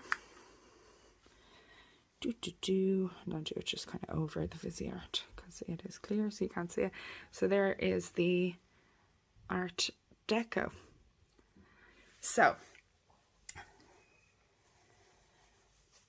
my main thoughts on eye primer are to just tell you a little story. I bought this myself in Pennies. I bought this in Boots. I bought this on Beauty Bay. That was a mistake. That was a waste of money. This was a gift. These two I got on Depop because not everyone needs eye primer, and eye primers come in gift sets. So I strongly recommend, if you do need eye primer, go and look at secondhand makeup sellers, because, you know, if somebody gets a gift set with a Naked palette, an Urban Decay eyeliner, Moonshadow individual eyeshadow, and this guy, and they don't need eyeshadow primer, they're going to be selling this online. And like, I think this ABH eye primer was like £1 or €2 or something. This one I got with a mini Urban Decay palette, and actually the gift set that person got had a mini palette, eye primer and an eyeliner, and the only thing she used was the eyeliner. So she sold me this and the eyeshadow palette for like, I don't know, a tenner or €15 or something, which, like, in terms of high-end makeup is very good value. So yeah, those are all our swatches again. Obviously there are eye primers that come in deeper shades, but a lot of them are this kind of skin color shade, which, you know, somewhat near my skin color but won't be near everybody's. But the Viseart is clear, so those are my 2 cents. I am looking forward to getting the Essence eye primer, and I have been told that the Smashbox eye primer is the way to go for oily eyelids. So that is definitely on my to try list. I haven't seen it pop up on a reselling site yet, so I think I might have to get that full price, or, you know, if I can find a code or something, or buy it, you know, new, so that is definitely a more expensive purchase, so I'm gonna wait. Obviously I have more than I need here. I do, however, feel that I haven't found the perfect eye primer. Like, this is brilliant, but I do still get creasing with it sometimes, because it's a huge struggle for me. So in these categories in total, we've got 5 regular eye primers, 1 glitter primer, 2 brow gels, 4 brow pencils, 1 freckle pen, 4 open mascaras, 1 closed mascara, or maybe like 4 black mascaras, 1 brown mascara. Maybe that's the way to do it if I'm counting this. Yeah. So this is my only category that I have backups. These 2 guys, while I'm here, like ordinarily, what else do I have backups of? Like, I have another mascara backup, and things like that. But, you know, sometimes I would have things that I haven't opened yet or I haven't tried yet. But these are the only of those such products that I brought with me and packed, because obviously, you know, once this dries out, like, this was a repurchase, I've had this before, and once it dries out, it really is a pain to use it. So I want to be able to just get rid of it and move on to a functioning brow gel as soon as that becomes an issue. Obviously I'm not going to use all of these up, and like, really, like, I bought this at the same time as I bought that. I shouldn't have opened this Huda brow pencil until I'd finished the others, but they are small, and I kind of find that's a category of things I misplace, as are mascaras, and they're quite essential, so I just wind up opening a new one. But I need to avoid doing that, and I am trying to be more organized here and keep my things together, and you know, laid out in a way where I can find things and I can put things away again when I'm finished with them. So that is all from that category. Okay, so starting, or rather finishing as we started, we're back in the living room. You can hear the birds outside, though it is a day later. The sun has moved to that side. I've got window there and a window over there, so that's the natural light that we're dealing with. I am a bit more up close and personal with things here. I might take a photo later of all the palettes spread out together, but I'm not going to get them in frame right now. So we're going to just go through all of my palettes. I might separate it by brand now, and we can look at brands together. And I've got some singles as well, so yeah, we can look through everything and yeah, see them all. So the brand that I have the most from here is Natasha Denona. I've got 5 palettes: Glam, Bronze, Retro, Mini Retro and Mini Gold. So you can see the shades in Mini Gold. I love this. And Mini Retro, I absolutely love this. This I got brand new. It was a Christmas gift from my partner like 2 years ago. This I bought secondhand on Depop, and best money I ever spent. I love it so much. Highly recommend looking for one of these on a secondhand makeup site if you haven't tried Natasha Denona's formula before, because obviously even those minis, if you buy them brand new, are very expensive. So next here we've got the Bronze palette, and I love this. It's beautiful. This is my favorite shade, Bliss, and Silk. These are my 2 favorite shades. I really like this, and it's what I want to reach for when I want that bronzy, you know, autumn eyeshadow look. This is what I go for.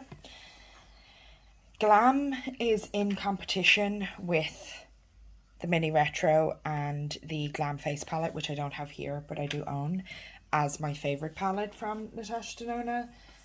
Probably sometimes one or other of the three is my favorite, but this is great. At the minute, it is not intact. So at the minute, I've got about half the shades from Glam and about half the shades from Retro. So actually, let's look at these together. So this is the Retro palette, because obviously you are able to take out the shades from these palettes and reorganize them, which I've done here. This is chaotic and looks so ugly to me. This is deliberate, and I picked these shades, and I picked the order and everything specifically. This could be less chaotic, but the Retro shades that are still in the Retro palette are in their original positions, and I don't want to move them. And the Glam shades are randomly thrown in. So it's weird to me that I paid the same amount of money for these eyeshadows that I think in this combination look so ugly as I did for these eyeshadows that look so beautiful. But that is a huge benefit of the MIDI palettes, that you can pop them out and they're magnetic and you can reorganize them. I have labeled all mine with my Dymo letter tag label maker, which is a very affordable label maker if you want to label your magnetic singles or your magnetic pans from palettes. It is an excellent tool for that, but also like in general. Anyway, that's like my nerdy advice on if you too would like to reorganize things but then want the power to put them back. Next, we've got Essence and Catrice. They are sister brands, so let's talk about them together. So these two from Essence, I've got Disney Classics Bambi. And I think this palette is just so beautiful. You've got these like rose goldy warm neutrals and these blues. And really pretty. I'm not so much into like, combining the two. I more do like a neutral look or a blue look from this palette, but like I think the Bambi theming is cute. I've said this before, but I don't like the wheat spots. I hate animal print of all kinds, but the picture of Bambi is very cute. Yeah, this is a great palette and I'm so pleased I got it. And I will definitely pick something up from the new Winnie the Pooh palettes or Mickey and Friends palettes that are the newest Sister Love edition. Essence, I've got the Coffee to Glow as well. This little mini palette, warm neutrals, so pretty. Such good value, such sleek little packaging, and so cute. I love it. And then Catrice, I have the Caviar Gauche Heaven Sent quad. This is a discontinued limited edition. These like rosy neutrals, very light, so definitely wouldn't be usable for everybody. I love the packaging as well. It like looks fancy. It doesn't feel fancy, it feels cheap, but it does feel sturdy. Like sometimes plasticky things can feel like they're going to fall apart. This doesn't feel like that. This feels sturdy. So I'm a huge fan of that. The Catrice X Jenny collab. I know I talk about this palette all the time. It's amazing. The packaging is so beautiful. It did have a sticker on the back, which I took off to make it more like minimalist. Like from the back, it looks a bit ugly because you can see the backs of the pans, but from the front I think it looks so cute without the sticker. And you've got a duochrome here, which for like a drugstore palette I think is so good. I love this. They should make this permanent. And this is permanent. This is the Catrice Next Gen Nudes Pro Slim Eyeshadow Palette. So they have a whole line of these, and this is Next Gen Nudes 010 Courage is Beauty. Sorry, I've like been looking at spreadsheets with all of these in, so some of these names are very just hot on my lips. That shade is called Bold. Sorry, just a bit dirty there. So neutrals, some rosy shades. I wanted this for a long time and finally got it. And yeah, I think it's nice to be able to get like cheap and small. Sorry, I know I used the word cheap in a previous video and people were commenting about that. Affordable, like in Ireland, cheap doesn't mean bad. Cheap means not expensive. It's great to be able to get something that's not expensive and is colours I like, but small pans, because I have a lot of eyeshadow. I don't need huge pans with loads of each individual shade. I want lots of shades, but not too much eyeshadow. Next we have two brands I have two of. So Too Faced, I've got the Too Femme palette. Ooh, I've never used this yet on my eyes. I need to do that. I like this butterfly imprint. It's cute. These are teeny tiny pans. The smell from this palette is very strong. Maybe it's meant to be like flowers, which I guess like the butterflies like the flowers. It's intense. But yeah, I think the packaging is extremely cute. I got this for €12 in Boots. I wouldn't have bought it otherwise, but I'm glad I do have it and I'm looking forward to trying it out. Then the pumpkin spice, I got, I don't know, Beauty Bay or like somewhere like that. Like the year it came out, the following Christmas, I had I bought this and it was maybe half price, maybe less. Like, it was a good deal. So here we've got this beautiful color story. Sorry, I know like you can't get this anymore, but just showing it off. This also has a strong smell. Not a huge fan of either of the scents or them having scents at all. I would not say it's remotely pumpkin scented. It's more like artificial cake smell.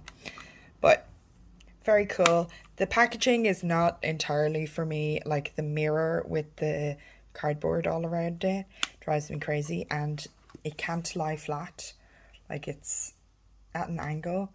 And that also drives me crazy, because like it's not an angle where I would put that on my desk and then use it to do my makeup. So I'm like, what's the point of it being like that? I'd rather be able to lie it completely flat.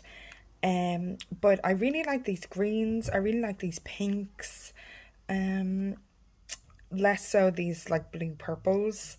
But yeah, it's great. This is quite a pigmented formula, and like I find the whipped cream shade is useful, which normally I don't really use shades like that unless I'm, you know, panning and I'm trying to set my lid with something like that. I don't use them to buff things out too much because I just don't use that much pigment in the first place, because I have a preference for lighter makeup. So when I do use this, I find that shade very helpful because it is quite a pigmented formula.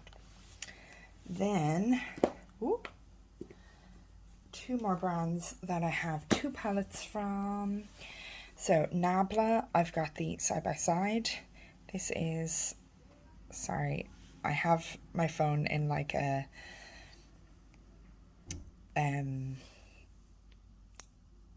anyway, it's like a tripod, but then this like arm attached to the tripod, and that is a bit unstable, but it's to try and get more up close and personal with the palettes.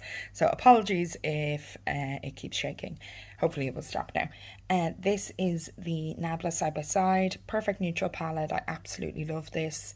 Like, these shades are just gorgeous. I love the formula and I like the layout. You know, you've got things that go together and it's just easy to put together a very cohesive look without thinking too hard about it with this palette. The mirror is nice. I don't love this like soft touch packaging because I find it hard to clean, but I think it looks nice. And then the outside I think is just so beautiful, like really feels high-end, and I really enjoy it. And then my favourite packaging, I think, of any palette is this Nabla Read My Mind palette. Like this tile effect where they're like raised. I just think that's gorgeous. And here's what the back of it looks like. And just because I'm talking about the packaging so much on these ones, I'm showing you the back. Sorry, it's not hard to open, it's just I'm trying not to knock the tripod. So here's what this looks like. So we haven't got shade names, but we've got rose, so scarlet, rosé, sage, and honey, and then we've got numbers, and you've got, you know, this section here just for the names, which it's not too much wasted space, so I don't mind that. Sorry, you're seeing a lot of me. I think this is so beautiful. This is like a duochrome. I'm not really swatching things, but let's just have a look at this. Really beautiful shade. I'm like, wonder if it was in the mirror, would you be able to see it better? I love it. It's so pretty. Anyway, so these like kind of rosy top two rows, those are the colors I love, so that's just perfect for me. And then this is kind of a bit of fun, a bit different, pushing me out of my comfort zone. And then like warm neutrals. Sorry. There we go. Sorry, it's so warm, I have to have the windows open. I don't know if this can be one video or several videos. I've probably said that 25 times, but that's to explain the background noise. So I love these as like pushing me out of my comfort zone, a bit different. And then I love that the warm neutrals are this kind of honey base to them, because that's just a bit interesting, and I find that very like autumnal and, you know, not just random, it's deliberate, and I think it's a beautiful palette. And then the final brand that I have two of with me is the Zoeva, and I have the Soft Sun Voyager, so like mini palette, and the Premier palette. So Premier is in their old style where they did these beautiful 10-pan palettes with these really fun themes. So if you can see the shade names: Melodious Singer, Devoted to the Art, Lost Footage, Preach, Theatrical Mise en Scene, The Show Is Over, Say Goodbye, Greatest Era, Fourth Wall. Like really, really fun theming. They're really going for it. Magisterial Vibrato, like so nice. Also, this color story is just so beautiful. This is that like red, blue, brown duochrome thing. Brown blue duochrome, is that what you would call it? Kind of shade. Really nice. I love it. Actually, I have another one of those from Colourpop. Let me just swatch. This is Downtime from Colourpop. So I'll just swatch that from the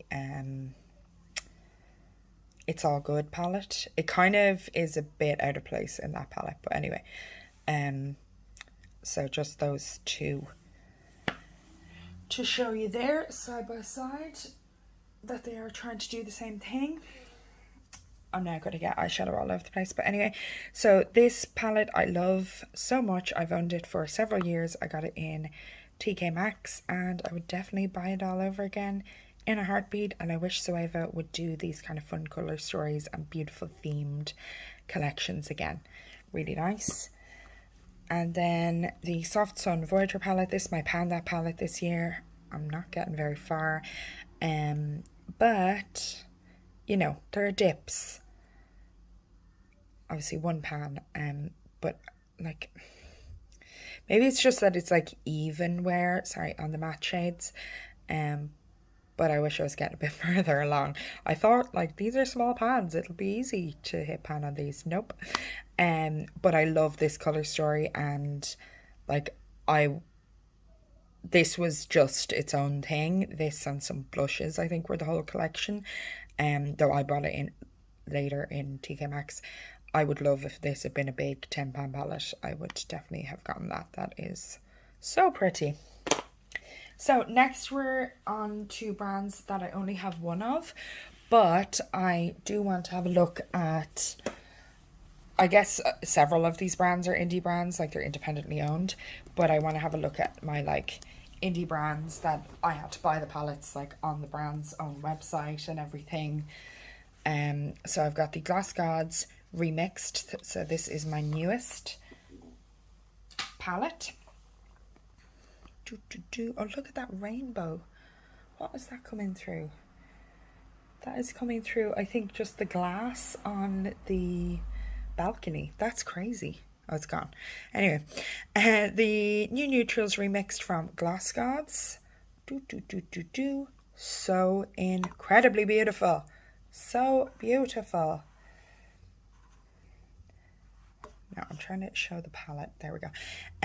So as you can see, we've got some seeping oils from this shade, and much smaller amounts, I think, from one or two others.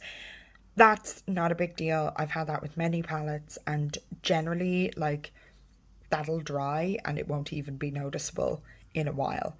So I'm just not worried about that at all.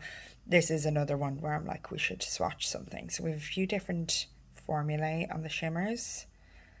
So, like, look at that flaky goodness. Phenomenal. Phenomenal. I wore this in a video recently, and I was like, I should have, like, taken pictures from different angles to show, like, look at that. Absolutely gorgeous. And then this guy and this guy, let's do.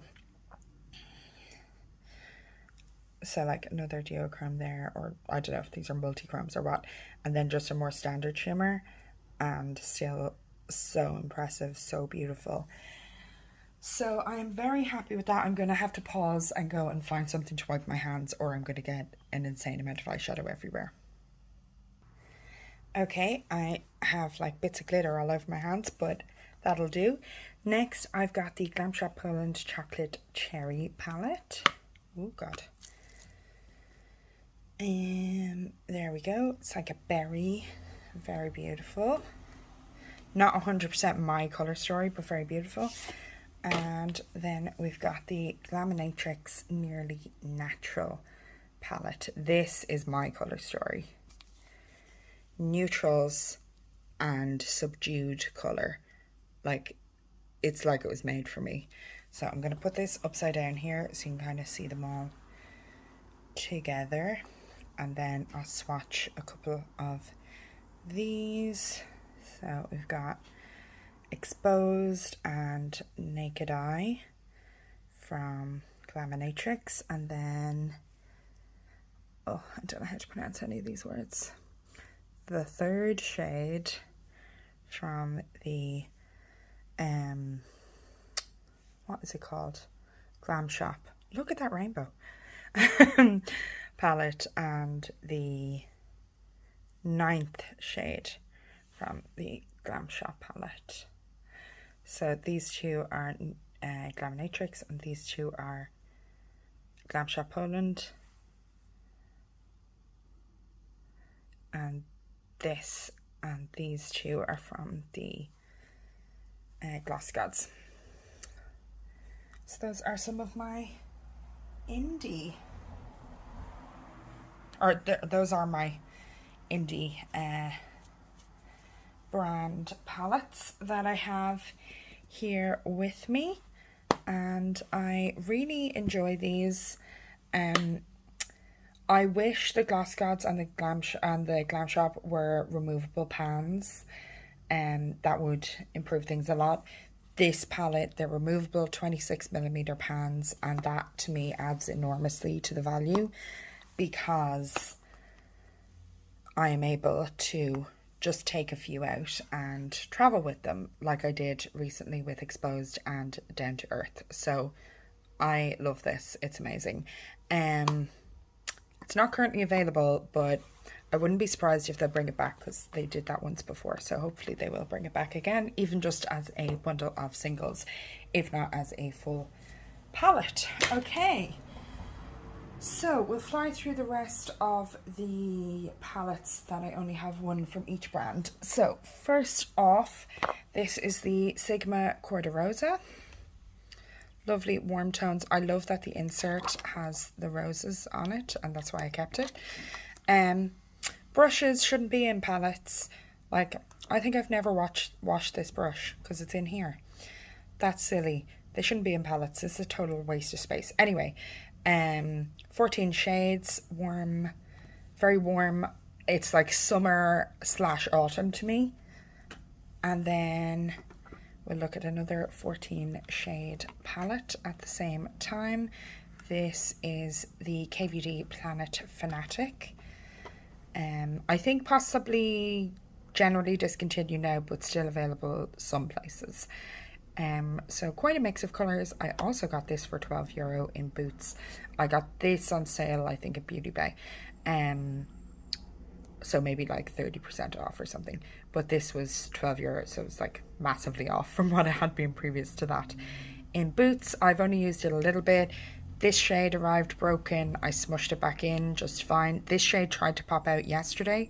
I smushed it back in like perfectly with no problem. Like the entire pan was like lifting up. Like the eyeshadow is like a little block in here and it just entirely lifted up, and I just pressed the whole thing back in and it was fine.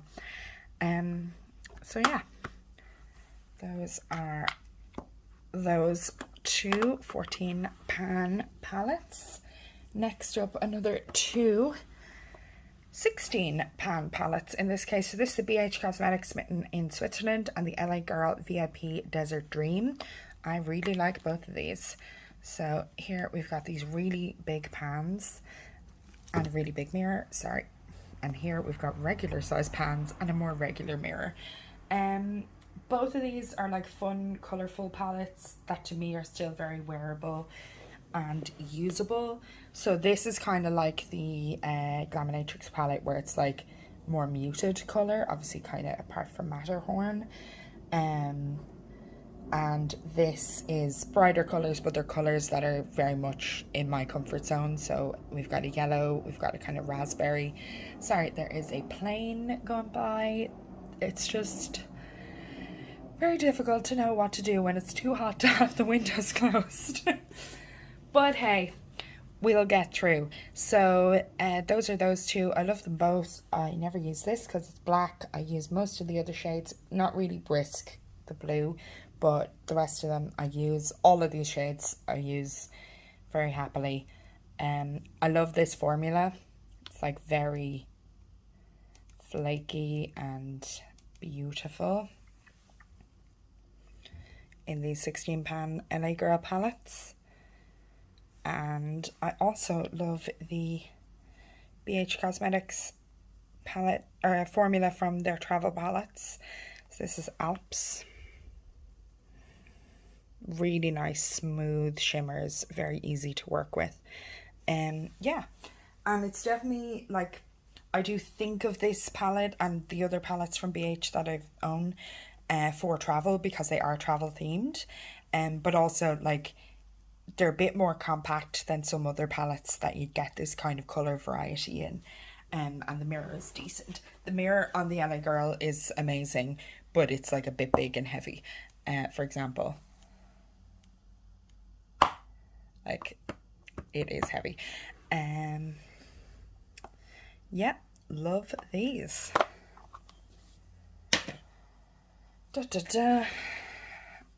This is the Colourpop It's All Good, which is a 30 pan palette. I might move it. Yeah, I'm going to turn it upside down so it's not getting any shadow from the shape or from the, so the lid isn't casting a shadow. So we've got purples, brighter pinky purpley things, one yellow. I wish there was more yellow in this palette. These two are not from this palette, they're from the Flutterby, Colourpop Flutterby palette, and they're replacing the two press glitters that were in here. This is So Stoked, this shade down here. I love this shade, but I wish it didn't have the glitters in it that it has. It's so different to anything I've swatched so far, but I love that shade. I think it's so pretty, and I think it makes a great contrast with the yellow. So like a look based around this and then with this as the inner corner or a lower lash line is so nice.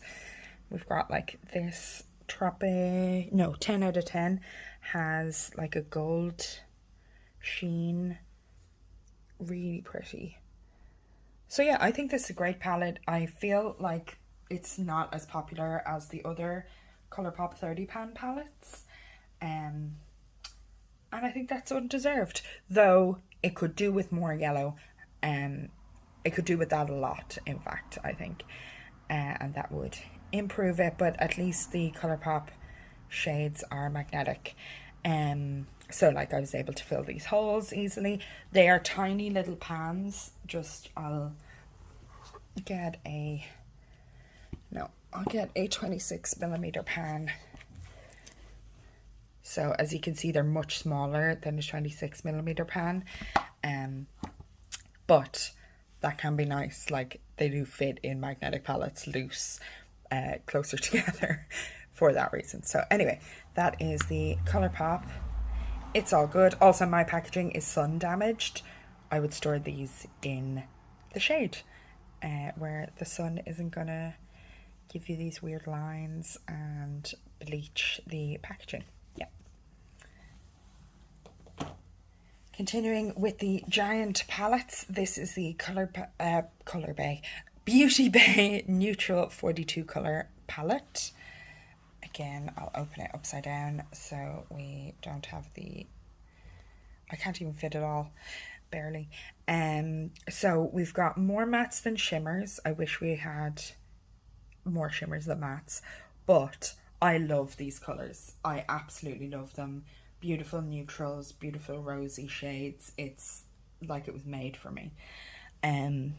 We've got a couple of different shimmer formulae in here. So like Sparrow, Locket,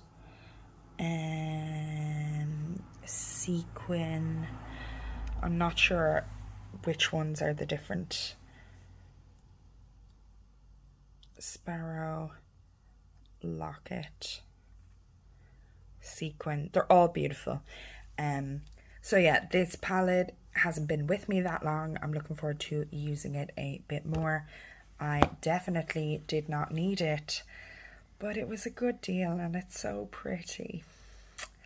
So I bought it. Okay, next I've got the Viseart Mink Set Étendue Warm Neutral Palette.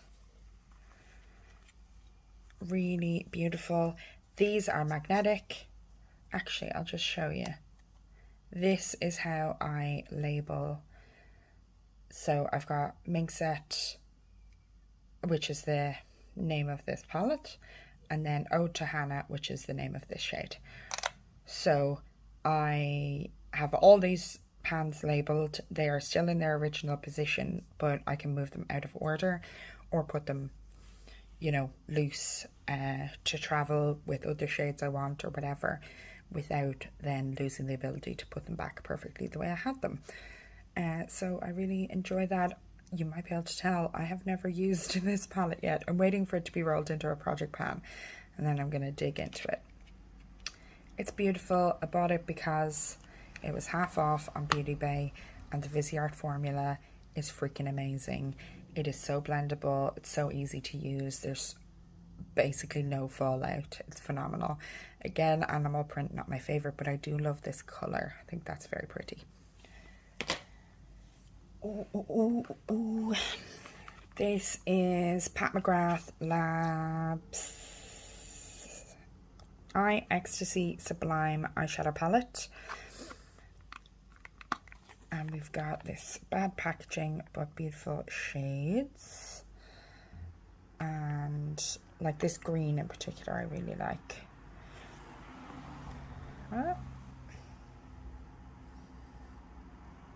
So none of them are like her special weird shades that are all different and whatever. Though this is a duochrome. I'm not sure if you can fully see it. Like,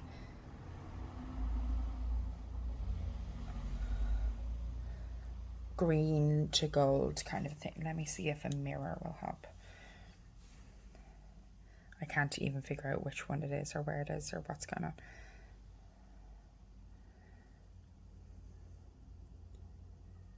No, I don't think a mirror really is helping. It's helping some of the others. But very nice. This was like €15 or something, and there is free shipping and you don't pay tax, or I didn't for this order anyway, on orders from her website. So that was awesome. I really wish, because this packaging isn't great and it's so bulky in comparison to the size of the eyeshadows, that these were removable pans, like easily removable. I could try and destroy the packaging. Actually, maybe I should do that. Maybe I should depot these. I wonder if I would use them more. I bet I would use them more, because I kind of like where I store this is a bit out of the way. Yeah. Okay, so they're glued in there. I am going to try and melt that glue and get them loose. Are they the same size as the Colourpop shades? Oh my god. Oh my god, if I put magnets on these, could I put them in Colourpop palettes? Oh my god, my life has changed. That'd be amazing. So that was my only Pat McGrath palette. This is another high-end mini palette. This is the Bobbi Brown Pink Glow Luxe Quad, and it's the like Baked Gilet special shade. So they often do these like for Christmas. This one was for our holiday, and they did one for Lunar New Year. I don't know if they do them other times. All of these shades are beautiful. This really smooth taupe, these more sparkly kind of shimmers, they're all so beautiful. I really love them, and this was a big treat. Like, I went into Selfridges in the Trafford Centre when I was on holidays and bought this. I really love it. This individual palette is discontinued, but some of these shades you can buy as singles, which they're much more expensive that way, but you can still buy some of them as singles, and sometimes shades are repeated. Like, I know this shade was in another palette a while later, so I don't think they should repeat shades, because I'm definitely not going to buy another very expensive palette with a repeat shade in it. But if you were interested, maybe look out. Oh, sorry. Though they just did a special edition, and it was like a special edition individual shades as opposed to a palette, which I thought was silly. So my final, this is number 30 palette, is the Juvia's Place The Bronzed Rustic, and we've got just like autumn in a palette right here. Isn't it so pretty? These shades are gorgeous. It is more matte heavy, which is not my thing, and like this matte is a bit more out of my comfort zone, but this matte's amazing. The first matte we're going to swatch of the whole video, and the shimmers are lovely. Like, look at that, look at that. Don't you just want to go and, you know, drink coffee, read a book, walk through crunchy leaves? Isn't it beautiful? I have made it all messy now because I was like digging deep to get a good swatch, but yeah, I love it. That's a bit of this eyeshadow that's in that pan, and I will shake those out and it'll be fine again. I love the packaging, really cute. It is much bigger than other 6 pans, so let me see what other 6 pan have I got. Here's the Zoeva. They're like very small pans in the Zoeva. It's freaking huge. And I do have one more. The Catrice is quite big as well, but it's still a bit bigger than that. So they're very big for mini palettes, but you know, there's the Zoeva 10 pan, like they're smaller than that, though much thicker than the Zoeva. Anyway, that's just the kind of thing that I'm interested in when I see people going through their collections. Finally, let's have a look at some singles. So I've got this 28 pan ABH palette. The singles in here are from Sydney Grace, these 12. These 2 are Glaminatrix.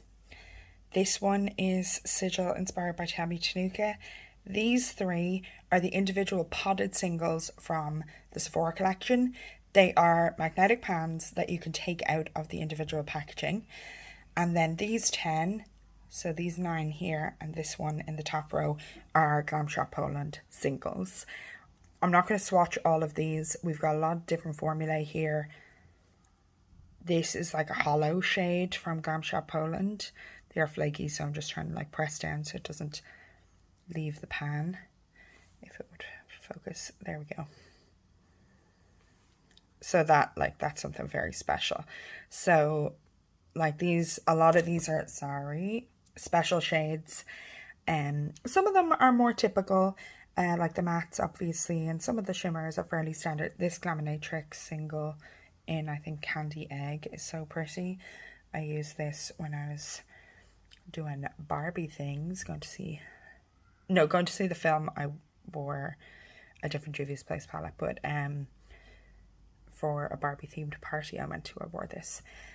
Yeah, so I love my singles, and I love the idea of, you know, personalizing my Nearly Natural palette, because we've got 2 very deep shades in here, Naturally and Disrobe, and I just personally am barely ever going to use those.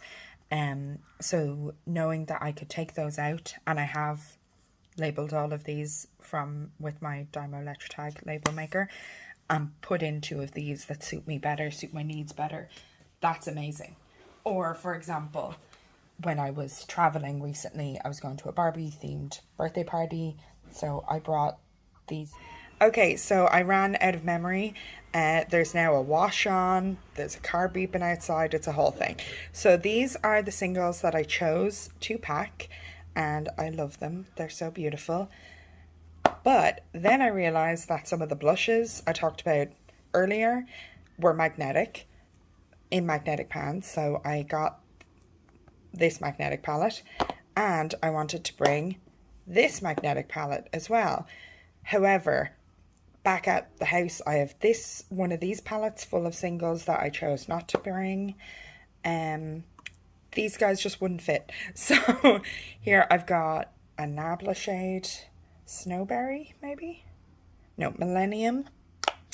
And then these 5 are also depotted from the Colourpop Flutterby palette. So those are the singles I have. These 28, I think, deliberately. And then these 6 accidentally / because I wanted to have this empty palette. At the minute, my current makeup wish list primarily consists of the new empty magnetic palettes from Give Me Glow, I think is the brand. I can't remember which brand it is, but they're like all autumnal themed on the outside. They're so beautiful. So I'm going to buy one of those, definitely. But I wanted extra room, so I packed those, not particularly for the shades, though I do like those shades. These I packed for the shades, and I love them. They're so beautiful. I did just realize that I forgot a palette, so this is actually the 30th palette, and this is the Tartelette Jewel. I bought this because Lauren May Beauty said it was amazing, and Angelica Nyqvist, I think, as well, also said it was good. I think these are just really beautiful shimmers, and I'm glad to have them in this little mini travel palette, and it has mirror and everything, so that's very good for travel. Sorry, I've got a bit of fluff sticking on my nail there. Just this staining is from the Colourpop It's All Good swatch that I did, and this staining is from the Gloss Gods Very Intense Shimmer New Neutrals palette, which I would expect both of those shades to stain, so that's not a big deal to me at all. I don't think I've ever had staining on my eyelid last, you know, through the night to the next day. So, but if I did, I would just, sorry, I now keep hitting the phone. I would just wear eyeshadow the next day, and then that would all be covered up and it wouldn't be a problem. So those are all 30 of my palettes and my eyeshadow singles. Yeah. Whew, that was a lot. To anyone who has watched the whole video, thank you so much. I really appreciate it. I'm sure you love makeup just as much as I do if you did. And yeah, thanks for joining me on this crazy journey of way too many swatches and so much work. I must say, the process of filming this, how exhausting it was, how much memory it ate up on my phone and in my Google Drive, has been eye-opening to the fact that I really, could not buy makeup for several years, and it'd be quite a while before I'd start running out of anything. Even the things you would think you'd use up more quickly, like mascara, I've got two unopened Tarte mascaras. Like there's this one that you saw in the video, and then there's another one that came in this set that's back at the house. So I could still go quite a while without buying any makeup if I chose to. And maybe I will, who knows.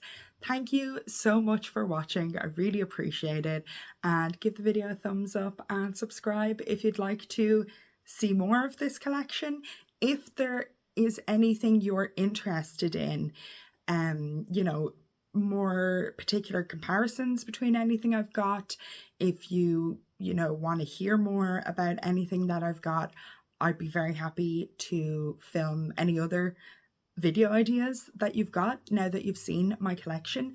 Please let me know in a comment, and if there's a tag or some kind of particular question you want me to answer, or some category you'd like me to delve into more, I would love to do that. So please leave your ideas down below and I will get to it. Obviously I can't do comparisons to things I don't own, and I'm not really focused on reviews. I'm not, this is my everyday makeup, really basic, really easy. I'm not an expert by any means, but I am a makeup lover, and if you've got questions, I'll try to answer them. And even if I can't answer them, maybe I'll be able to film some content about the topic, and it might be interesting to you, even if it doesn't solve all your problems. For example, I can't tell you if something I have is a dupe for something that I don't have, because I'm not going to right now, in the context of realizing that it takes over 3 hours just to list everything in my collection and swatch it, go out and buy new things right at this moment.